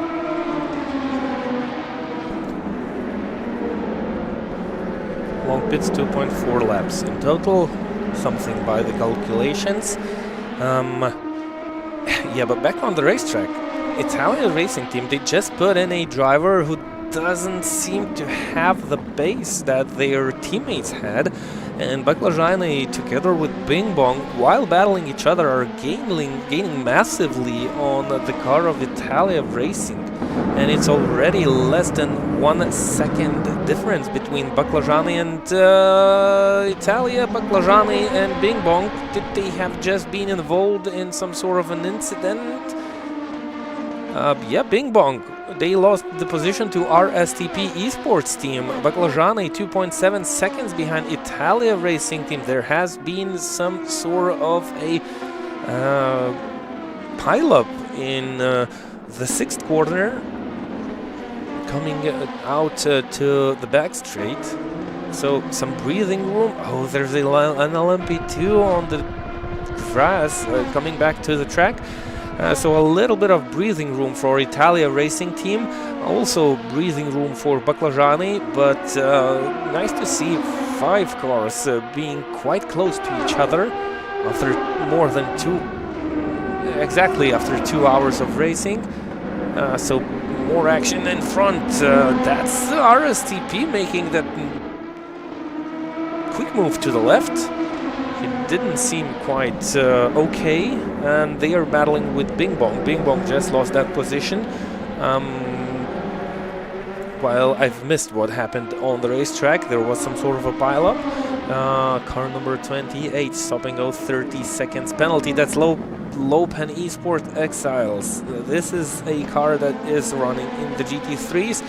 They looked fast, but it looks like their race is more of a nightmare than a good battling race. Italia Racing team right on the tail of Speed Demons. Well, where did the second go? 2 seconds go for Speed Demons. Baklajani gaining on them fast. Baklajani, the purple car that we have our eye laid on the car because it is a one-man team. And the Baklajani car looks quite nice at this stage of the race, quite racy, having the pace, gaining on Italia Racing and Speed Demons also. So this is will become a 3-car battle, should at least become a 3-car battle. Bing Bong managed to overtake RSTP Esports team side by side into turn 1. Italia and Speed Demons. Did Italia Racing team drivers save the tires? Didn't push too much at the beginning.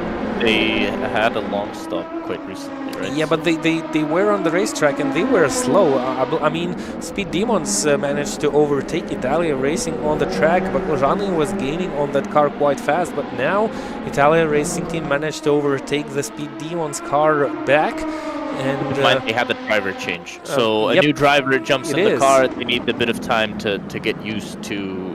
Oh, Baklajani down the inside, and that's for position. And P8 and LMP2 banging doors. Not sure you want to do that in a prototype, but Rubin's racing, right? They feel the NASCAR spirit, and on to the high banks. Baklajani up to 8th, but I don't think this battle's done. What I was saying is that I think Italia, they've got a new driver in the car. He needs to get used to the traffic. He needs to get used to the current conditions. Maybe they're a little bit frustrated with the issues that happened before. Wow, free wide down the straight as they split the GT3. Speed Demons back into 8th. Baklajani will have another chance as they go through NASCAR 3 and 4 and down into turn 1. This is what Daytona racing is all about, right? Find the right slipstream, get past the traffic, and get back up in front of your rival. This is, by the way, music to Italia Racing's here as they gain. So to the outside is Baklajani on driver's right and left of your screens. Right on your screens is the Speed Demons car. Wow, beautiful under brakes. Very, very tight, but Dainis Butvila keeps the car in check. Oh, to the inside goes Speed Demons. That's a big dive. And Dayton's Butzwilla. Oh, touch. That's that a looks shame. pretty respectful racing up until then, but yeah, that was definitely a dive by Speed Demons. Danius Butzwilla I'm more actually concerned about hasn't... tracking out on the exit by Yeah. Speed Demons than the dive. I was happy seeing the dive. That's quite exciting. I didn't really like Speed Demons. exit. There was not really anywhere for Danius Butzwilla to go. He was already on the curb, and yeah. Yeah, so he lost 1 second and was pushed right into the hands of the Bing Bong car again. They battled before. It looks like the Bing Bong car is slightly faster than the car of Baklajani, and well, he's forced to go defensive again. All this battling makes good news for Italia Racing Team, but it looks like Speed Demons kind of holding up with the Italia Racing Team, which makes this racing even more excited because we have 5 cars in the battle for P7 in the LMP2 class. Bing Bong around the outside, through the banking into turn 1, joining the traffic, safely done. There's an LMP2 running slow. That's Speed Demons losing pace. No, they're just careful in traffic. Not really losing pace. Free wide. Oh, that's not how you enter the international horseshoe. Actually, Speed Demons placed their car really well that nobody could get past them. RSTP, by the way, 1.6 seconds behind, so they're still in this group. Yep, so 5 cars in the battle for P7. Italia Racing Team gaining a little bit of more breathing room while these 3 battle each other and deal with the traffic. 2.8 seconds. Italia Racing Team still kind of not hitting the pace they were able to do before the driver swap. And while we look at all this nice, exciting battle, there's another battle on the racetrack for P2, Velociraptor against Sean Clark. It is like this for quite a while now, but it looks like Sean Clark Racing is slightly faster than the car ahead, and they make the Velociraptors push like hell because they just completed their personal fastest lap time the last time they crossed the line. Actually, it looks like the gap has actually stabilized to the International Racing Team up in the front. So International Racing Team were gaining. Now they've started to get that gap more under control. GT Freeze, it is still Sean Clark Racing at the front, and a 91-second advantage over P2. P3 has already been lapped by... Actually, P3 has already been lapped by P2. And yeah, that's right. In GT Freeze, P1 has already lapped P3 and P2 has already lapped P3. So that's pretty common for the GT Freeze. Dream to Drive Juniors, they're up into 26th overall, and that's 4th in category. We remember they had to take that long pit because they had contact with an LMP2 through the Le Mans chicane. This is them coming through. Another one of the Dream to Drive cars. Their LMP2, by the way, that's 4.1 laps down from the race lead. And they've got quite a job on their hands, but 2 long pits completed for them. Dream to Drive Junior have 1 long pit completed. Actually, oh, right. So I wasn't looking at the timing correctly. The gaps are so big because everybody except the first 2 have taken long pits. At least 1. That's why the gap was so massive. I was very confused at how the gap increased from pretty close to incredibly large, but this is why.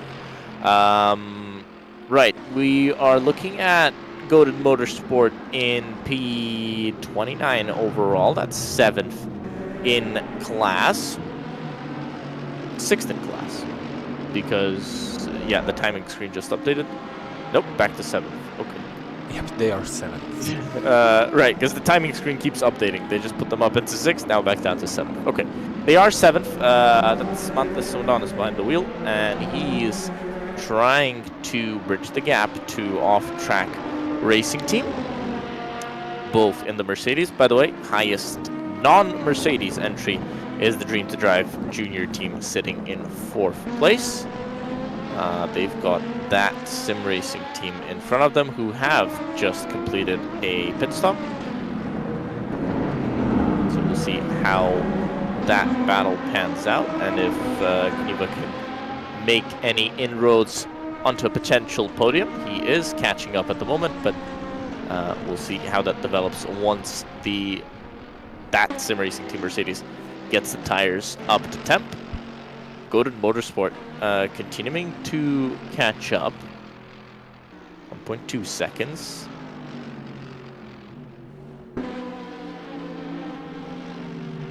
Jean-Claude Racing Velociraptors finally battling each other, still stuck behind the Velociraptor. LMP2 is our pole sitter.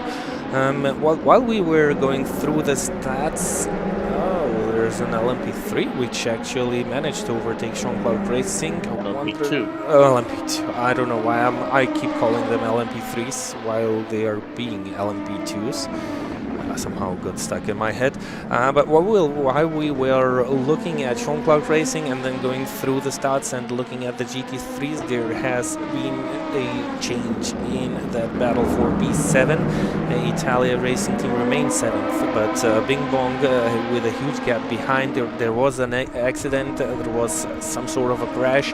Baklajani fell down to 11th, our STP came up to 9th. SP Demons are currently 10th, and Baklajani lost quite a lot of time in that situation. That's a shame we didn't see what happened. I see incidents reported on my screen. We will get an outcome maybe in roughly 1 hour with the decisions by the stewards, but sadly that big 5-car battle has kind of come to an end, at least for now. The gaps are still well reachable, and at one point they might come closer to each other. But talking about Jean-Claude Racing battling with again being able to overtake that LMP2, which is at least 1 lap down, and I should try and figure out what is. It's a very strange situation, right? It is. Yeah, just trying to cycle through the LMP2s and figure out what car is it. It looks like this one, but that's not the one. No. Is this Juegos Lux? No. Possible. No, because there's those. Sean Clark, by the way, no, it looked like side by side. Okay. Coming on, they're coming on to the banking.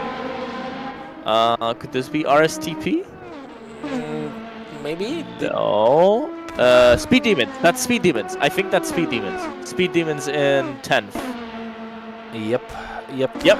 Figure out. So they were the car that was pretty fast and managed to overtake Jean-Claude Racing. Now they dropped back. Maybe the pace difference. I think that's Simon Speff, by the way, behind the wheel of the Sean Clark car. So maybe just getting into a bit more of a rhythm and managing to get back past. All this battling is the best news for our current overall leaders. 54 I don't think they're even concerned about it. I don't think they're even concerned about this. They're running their own race right now. If you've got a 53-second lead, you're not concerned about what's happening behind. Until that lead starts decreasing quickly, you're not concerned with what's happening behind. Now you manage pace. For the next 9 hours and 43.5 minutes, you manage your pace. That's all you need to do to win. Easier said than done, but yeah, they don't have as much pressure as Sean Clark might, or Velociraptor. They can be a bit more careful in traffic. Sometimes they may lose speed, but they'll be sure that they'll get that car to the end if they play their cards right.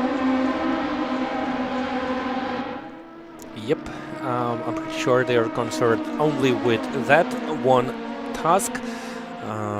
That they are covering around the Daytona, the virtual Daytona racetrack this time. At this moment, Bing Bong Racing catching up with Italia Racing Team. We swap quickly from the battle for P2. Bing Bong catching up with Italia Racing Team, which seems to struggle with the pace with the current driver. He's still being able to hold on to that position, running 7th, 60 seconds behind mid-lap Crisis. But it looks like he's not being able to match the pace of their of his teammates. 1 minute 34 versus 1 minute 32.2.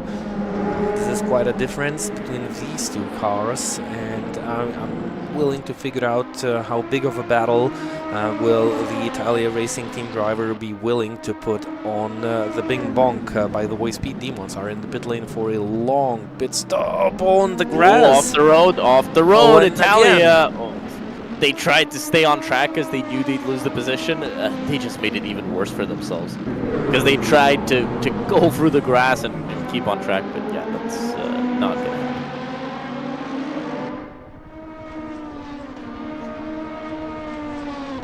Sean Clark still 1.4 behind Velociraptor.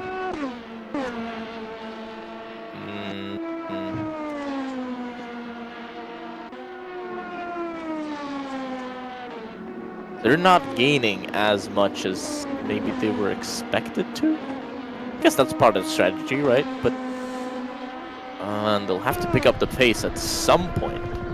Unless they're really, really confident that as the race goes on, International Racing Team will lose speed, which is possible, right? You know, the conditions will change. We're heading, we're still in the morning hours, local, right? So we'll be heading into daytime and then nighttime towards the checkered. Maybe the Sean Clark Racing car will light up once again once the sun goes down and the temperatures drop. Who knows? Maybe that's the way that car is set up. Maybe International Racing Team are more looking for pace here in the early part of the race in hot conditions, and then maybe sacrificing a bit once the sun goes down and the temperatures start to drop. Plenty to figure out. It's only guesses and only maybe thoughts about what is ahead of the drivers and the teams. Since we're using, by the way, real time, that's enabled by the Worldsimseries hackers and coders that have figured out how to make it, how to make the time on track correspond to the real time in the place where the track is. So right now in Daytona Beach, Florida, it's 10 a.m. So it's 10 a.m. in Sim as well. So 10:18 a.m. 10:19 a.m. So the finish should take place roughly at 20 p.m. Will it be 8 p.m. 8 p.m. 20 p.m. 8 p.m. Will we see more darkness? The qualifying session started while it was still dark. Yeah, because sun goes down early here at Daytona. We are a few weeks past the 24 hours and the very long night, but it's still going to be we're still going to head into more nighttime driving as the race goes on. Official sunset time, I'll have a look, and official sunset time is at 6:09 p.m. So that is about 2 hours from race end and about 8 hours from where we are right now. Sean Clark Racing still gaining on Velociraptor. Sometimes they manage to get a little bit closer, but it looks like it's always not enough to make one move. They are in the traffic of LMP2s now. It's a different story when you gain on GT3s. You have to work slightly harder to go through the pack, and that might be an option, an opportunity for Simon Speth to gain on Velociraptor. Driver, that's Salmasa behind the wheel of that green Orica.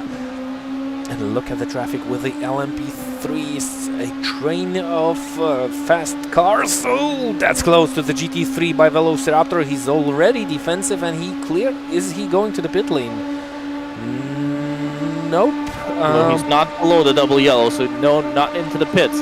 They've got two more LMP2 side by side. Will Sean Clark box him in? No. Oh, there's a crash in front between two LMP2s. Okay. Interesting that Sean Clark didn't box Velociraptor in with the Mercedes. We've seen that done many, many times at Daytona, so being nice so far. But I think Sean Clark will have to get past at some point here. They look to be the faster car. By the way, the fuel reading on the dash, I don't believe that's true. Just in case anyone's wondering. What should that say? Fuel for 20 laps? That should normally say liters. Well, the gap works.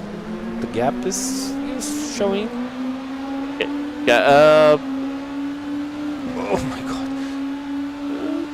Car 11 drive-through penalty for crossing the pit line. Happens to the outside goes Sean Clark. You're not going to make a move to the outside of the Le Mans chicane. Wow, tried to stay side by side on entry. Interesting choice. That's not how you make a move down the straight. They're not going to be able to do it this time. I think the gap's now too big.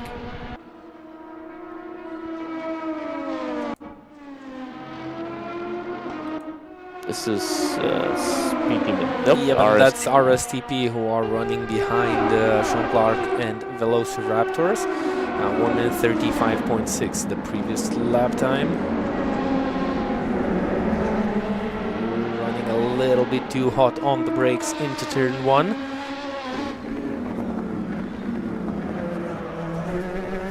This is a nice battle. I wonder if it's Sean Clark Racing who are just trying to be as patient as they can, but all they would be doing in this situation is just scrubbing the fronts without overtaking your rival. Remember, the LMP2s, well, they kind of don't need to save fuel, but what they need to do is save tires, and Sean Clark Racing is quite a long time now behind the Velociraptor, and they have to think about the tires and try to save as much rubber as possible to stay out for as long as they can. They have just made only one pit stop up until now, and we are already into the 3rd hour of the 12-hour race. But it's actually 2 hours and 20 minutes of race action completed. Race control, by the way, slowly catching up with incidents. Well, it's usual that the most incidents take place at the first part of the race. Maybe it will change later into when the race nears the finish, when the drivers get a little bit more tired and maybe try to gain on rivals. But this is the stage of the race where it should become a little bit more calm.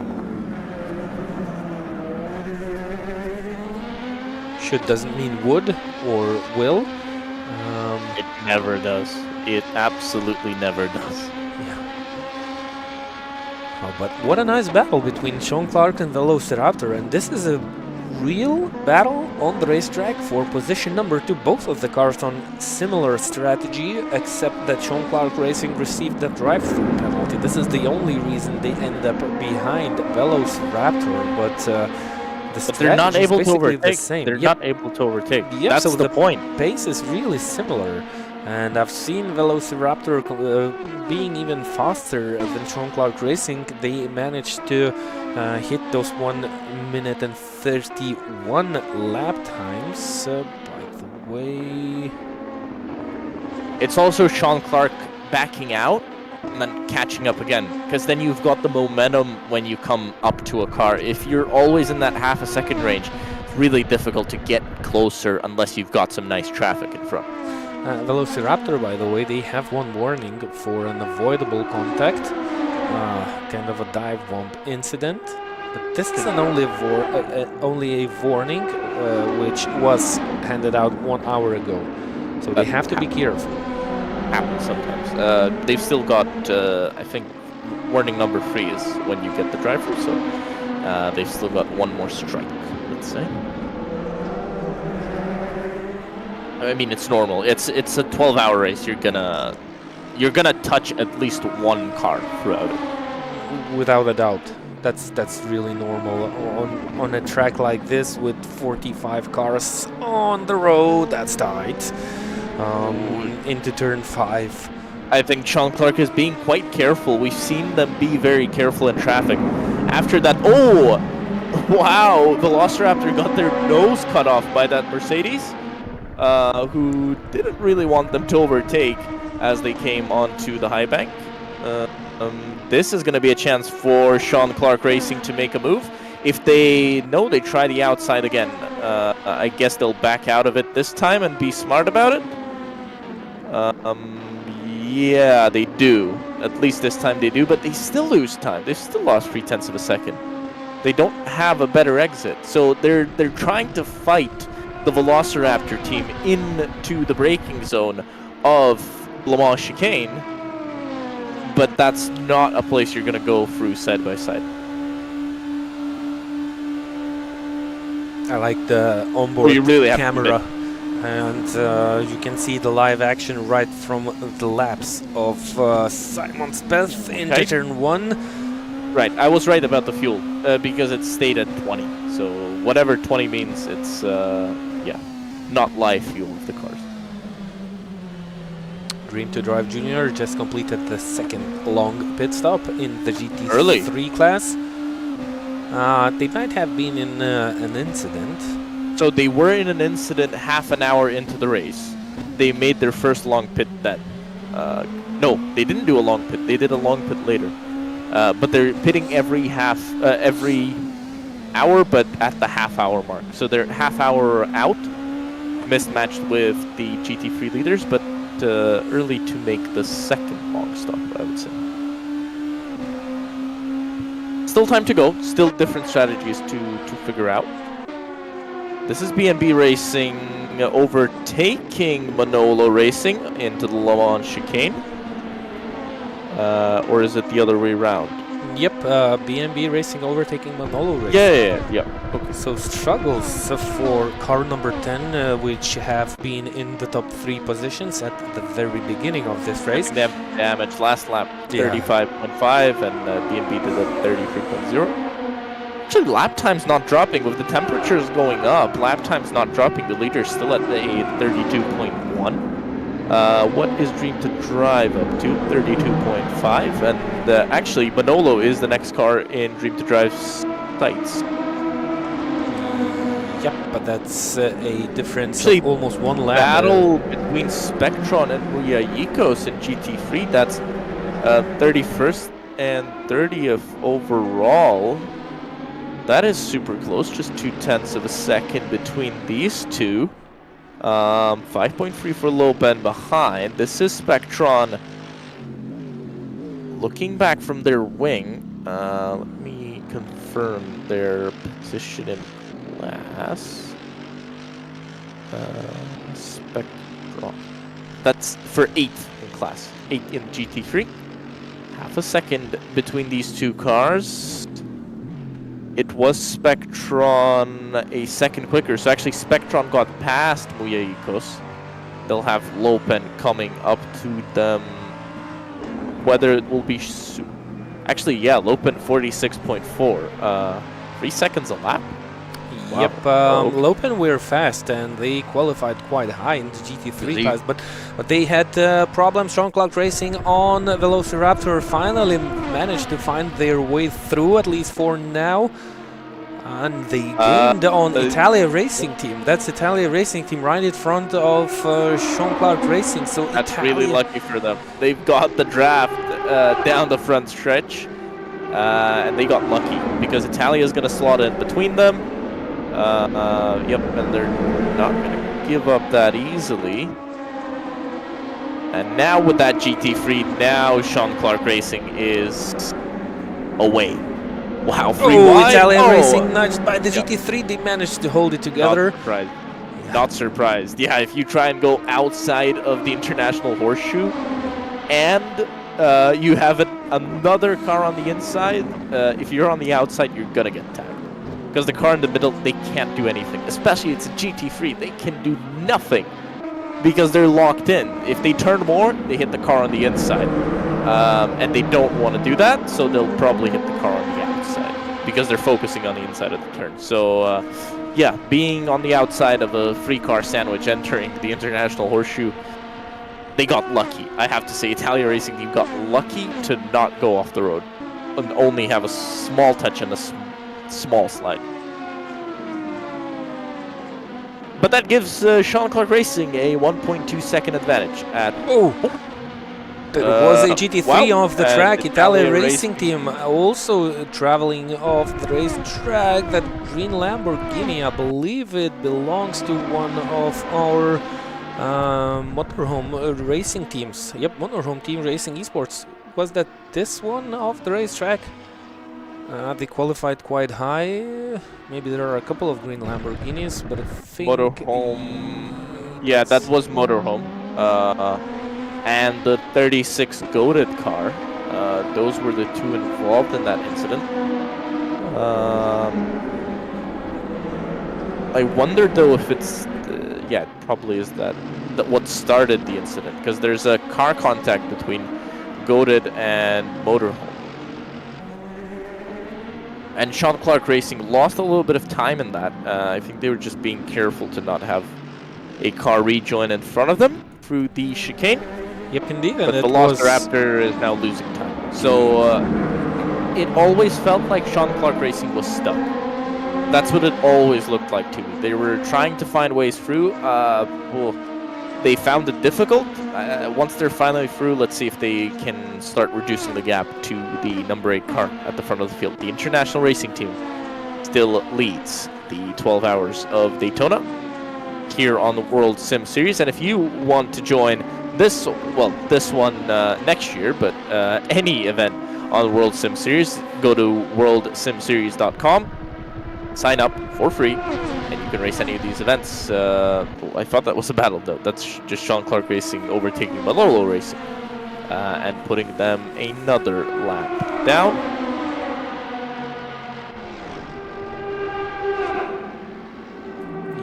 Yep, that's how Sean Clark Racing got back into P2 in the overall standings. They are still dealing with the traffic. Velociraptor are kind of holding up with Sean Clark Racing. For now at least, the gap is already down to 0.7 of a second. Of course, that has to do something with that traffic, and it looks like Sean Clark just lost a little bit more than the others. I think Sean Clark Racing have to hope that they've got a good race car towards the end of the race. Because to gain 55 seconds, that's going to take a lot.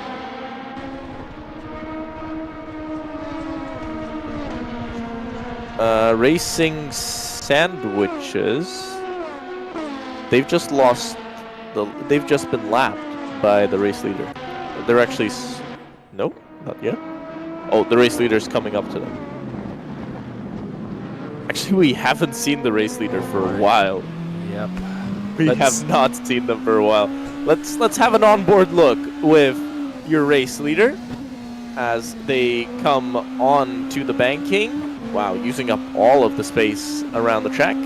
So this is NASCAR 1 and then towards the end, this is now NASCAR 2. It does look like one corner, but it is classified as two. NASCAR 1 and NASCAR 2, because the track, the oval, the super speedway, is 4 turns, in theory. Depends how you count it. Beautifully through the Le Mans chicane, they make a decision to go up high, and that's normally where the faster prototypes go.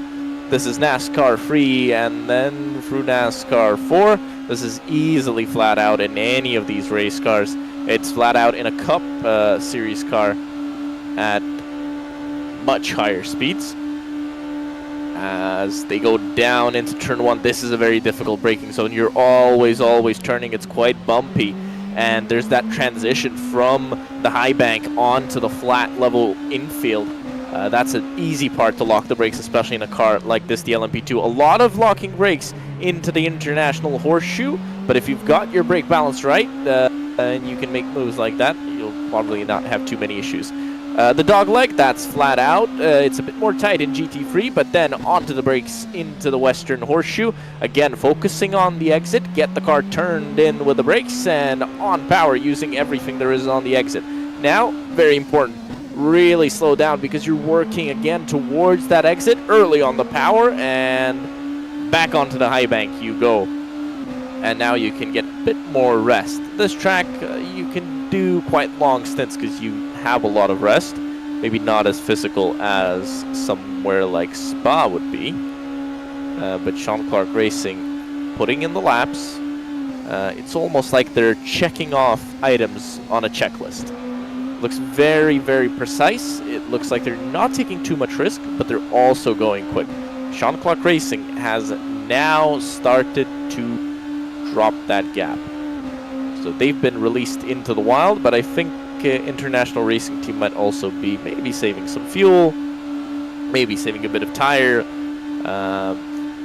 Like I said, they're relaxed now in the front. They're now controlling the pace. And it looks like if they need more pace, they can get it. Down into turn 1. Look at how much time he just gained. That's not an LMP2 in last place. This is the 4th place car of Racing Sandwiches who lets them through. Did you see the gain down into turn 1? That was incredible on the brakes by the International Racing Team. That car looks really, really confident at the front of the field. Having to hold behind the GT3, but not making any rash decisions as they go around the outside into the Western Horseshoe. Beautifully done. And now, International Racing Team have only 2 more cars to lap until they've lapped the whole field.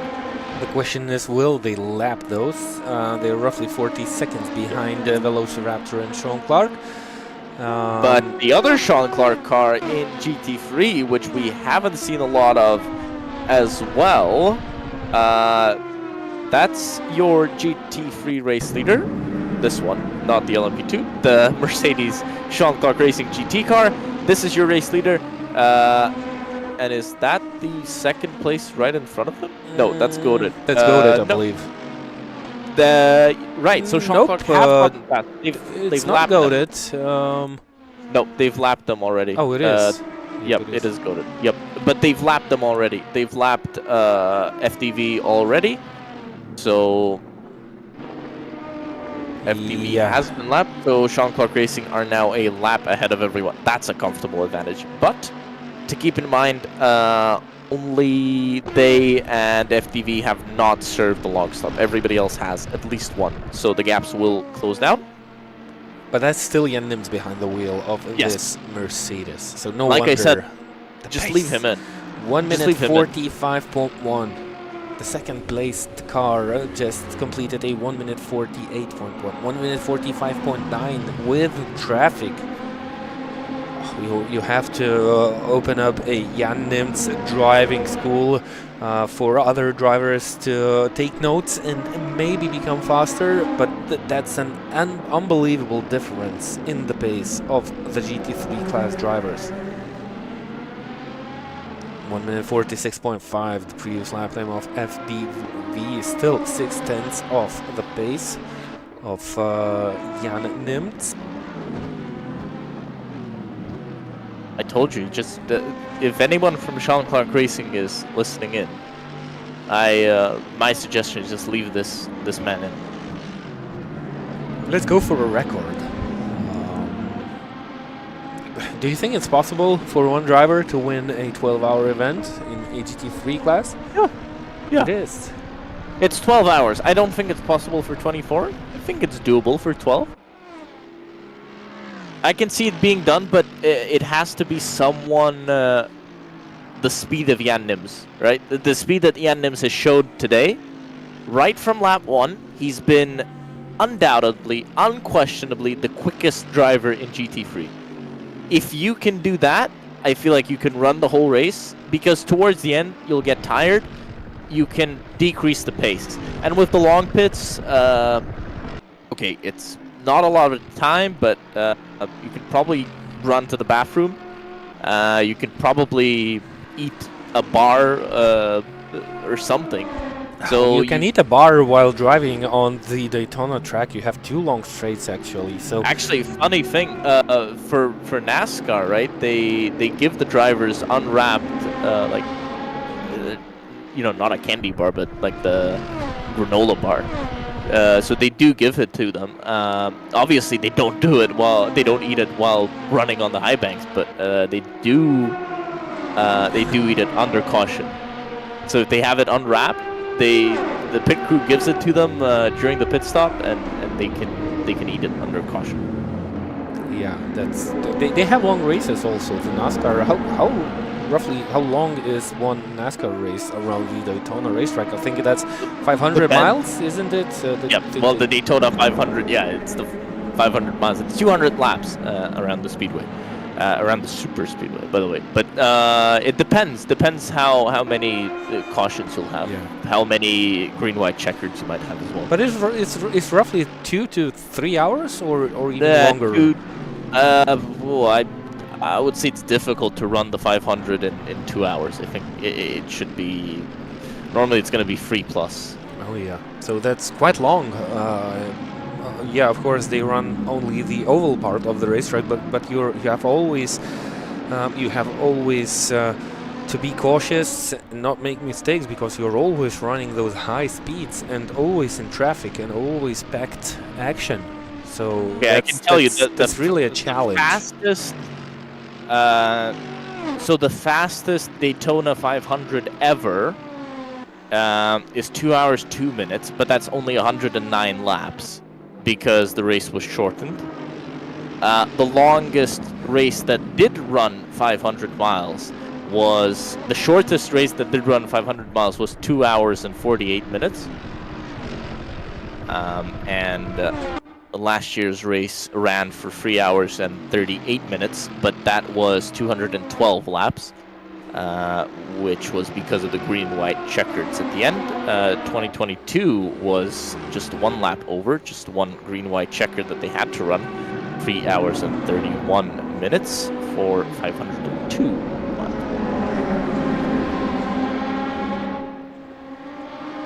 Actually, 2021 was the last... Wow, so 2021, and then only 2017 the race actually ran to 200 miles. All the other times it was over because of green-white checkers. But yeah, Michael McDowell won 2021 with a 3 hour and 27 minute race time. So 3 to 4 hours. You might also have a rain delay, so you gotta keep that in mind. But that's a challenge.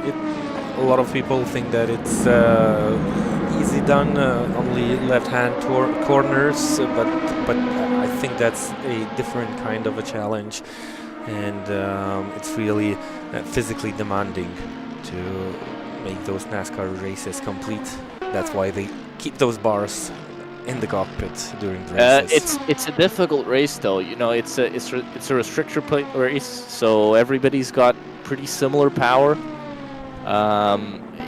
Anybody can win. Daytona and any one of the super speedways, it's kind of lottery. You're playing a lottery game. So Talladega as well, there's so many incidents. And you can luck into a win, sure, but winning Daytona, that's like winning the Monaco GP. That's like winning Le Mans. It's a big deal. Winning Daytona is a very big deal. Oh, look It's at also that. the start of the season, so a win at Daytona guarantees you. If you win at Daytona, you're already going to the playoffs. So, good place to win, because then the rest of the season you can relax. Not really, but a bit more relaxed.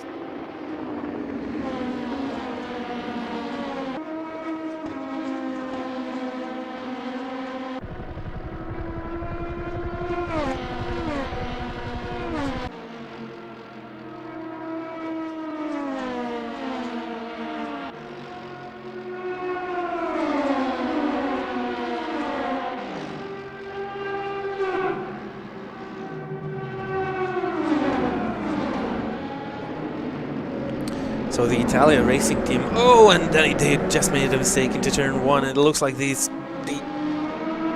only kept struggling after the last pit stop that they made, and they are now down to P11, having just made a mistake and let Baclarani through, and the next car in line to take that position is the B&B racing team. So that might be another position change coming in the near future. Trying to have a look if there was ever a 12 hours of Daytona. But no, Daytona has never had a 12-hour race. They've had a 3-hour, a 6-hour, and then that race morphed into the 24 hours of Daytona. They actually had a 2,000-kilometer race, which is 1,200 miles, which could have been close to 12 hours. Should have been something similar.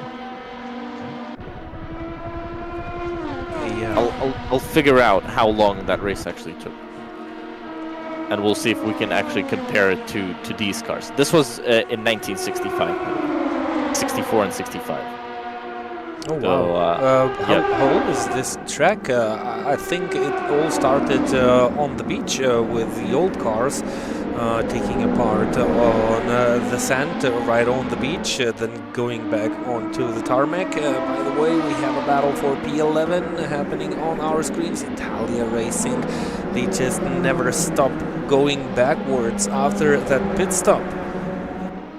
Yep, and they just lost out to the BMW racing car. So Italia Racing Team, at one point it looked like they are competing with the International Racing Team for the win. Now they are battling for P11, still trying to hold on to that position, but not for long. Into turn 6 onto the back straight, it should be BMW Racing in front, Italia Racing taking that slipstream. Approaching, oh, and actually they ran.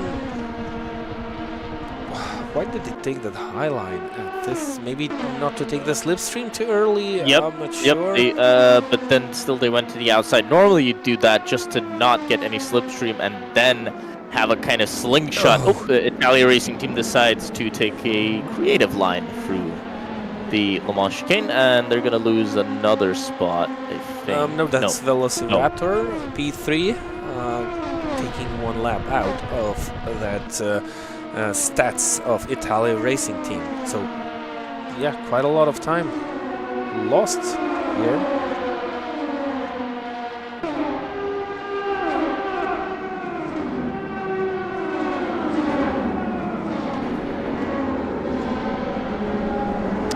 I wonder how. Yeah, I'm having a look. I can't find how long the 2,000-mile race took in terms of time, but Daytona was built in the 1950s. It was built, let me make sure I'm right, it broke ground in 1957 and it opened in 1959 as the speedway. They raced on the beaches much earlier. Jean-Claude Racing, our GT3 class previous leaders for now. they just made their first long pit stop, so we have a driver change. I believe it's still being announced as the driver is Jan Nims, but I'm pretty sure it's going to change as the car will cross the start-finish line. They just exited the pit lane. 67 seconds behind FDV Shizuoka.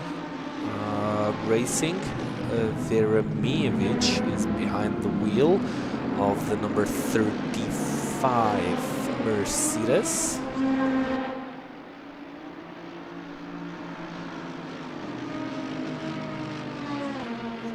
Because they took a long stop, right? Yep. Yep. Nothing to really worry about for Jean-Claude Racing, and they've installed Simonas Urbanas now behind the wheel. So it's not like they take out Jan Nims and put in someone slow. They take out Jan Nims and put in someone who I would say is just as fast. Indeed he is. Well, the whole team matches performance. That's Simonas Urbanas, and I forgot the third driver. I don't have the chance to check who's... I'll have a look. Yeah, hold on. If you have the possibility. So yeah. It's a 3-driver team. So Jan Nims...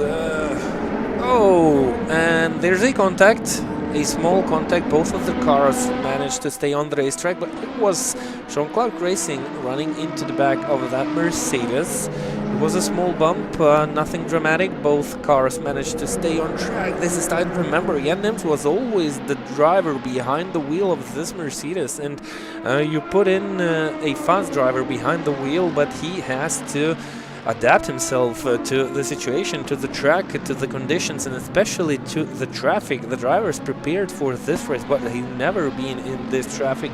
Well, at least in the preparation zone, they never raced in the traffic. Of course, the drivers are experienced and they know how it is in the traffic, but well, you still have to warm up slightly.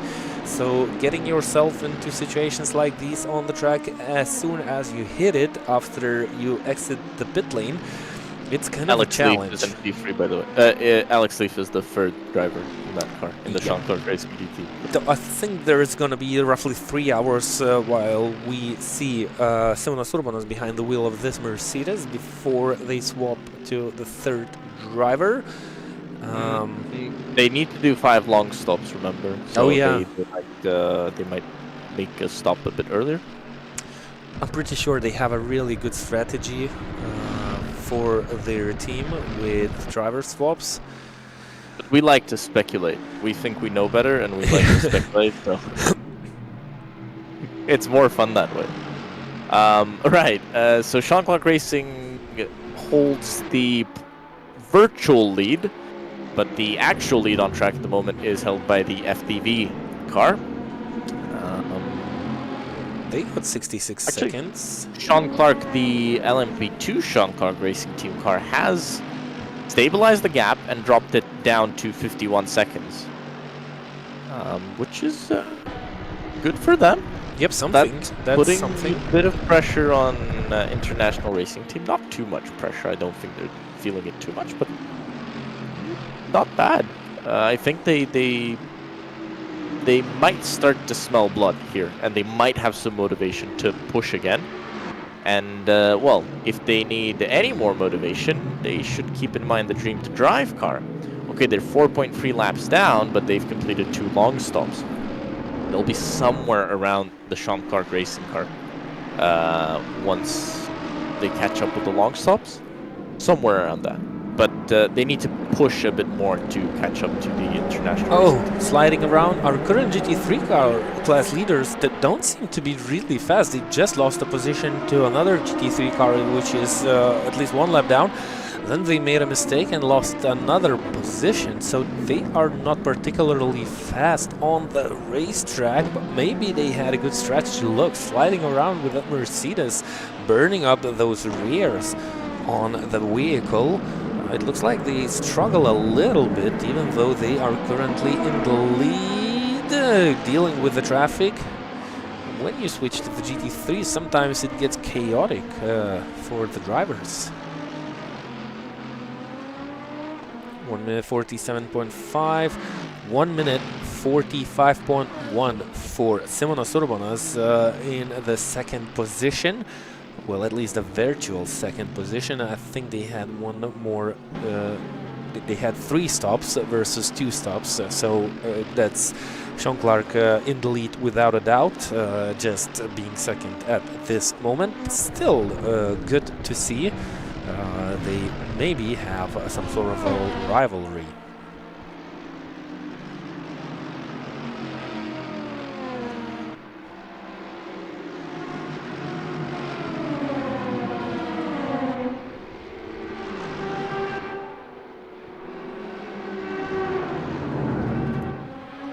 Looking at Sean Clark, 11 seconds to the Velociraptor cars, so they've really turned up the heat.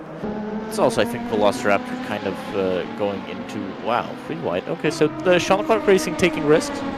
When we were watching the international racing team, it did look a lot more calm, like they were taking a lot less risks. Sean Clark Racing, obviously in second, they need to take a bit more risks to catch back up. We'll see actually what happens once we have the driver changes.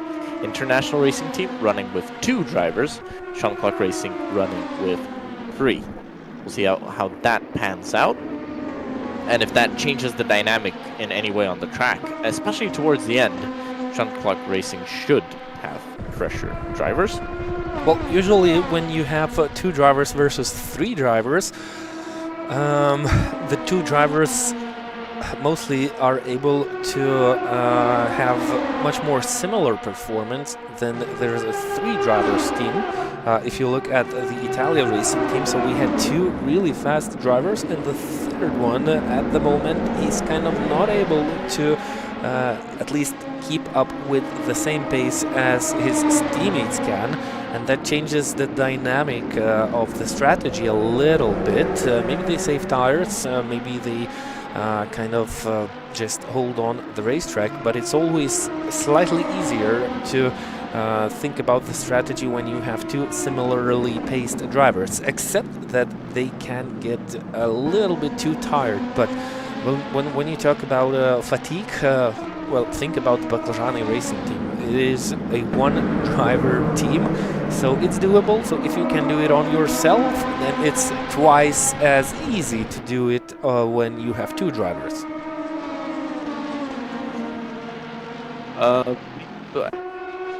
I'd say it's more than twice as easy to do it with 2 drivers.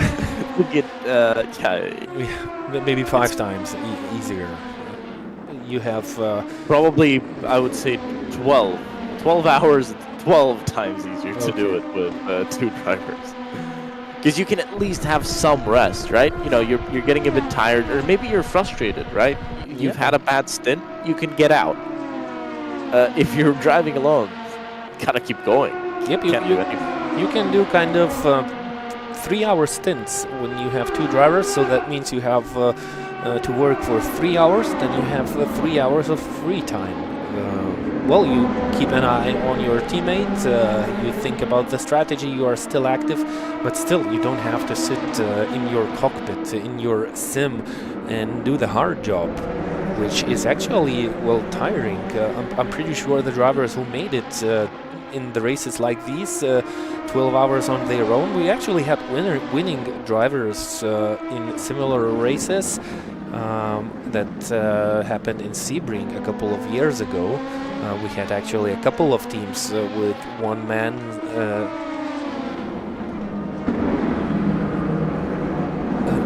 behind the wheel, and I think we had a winner in that race, which was driving for by himself.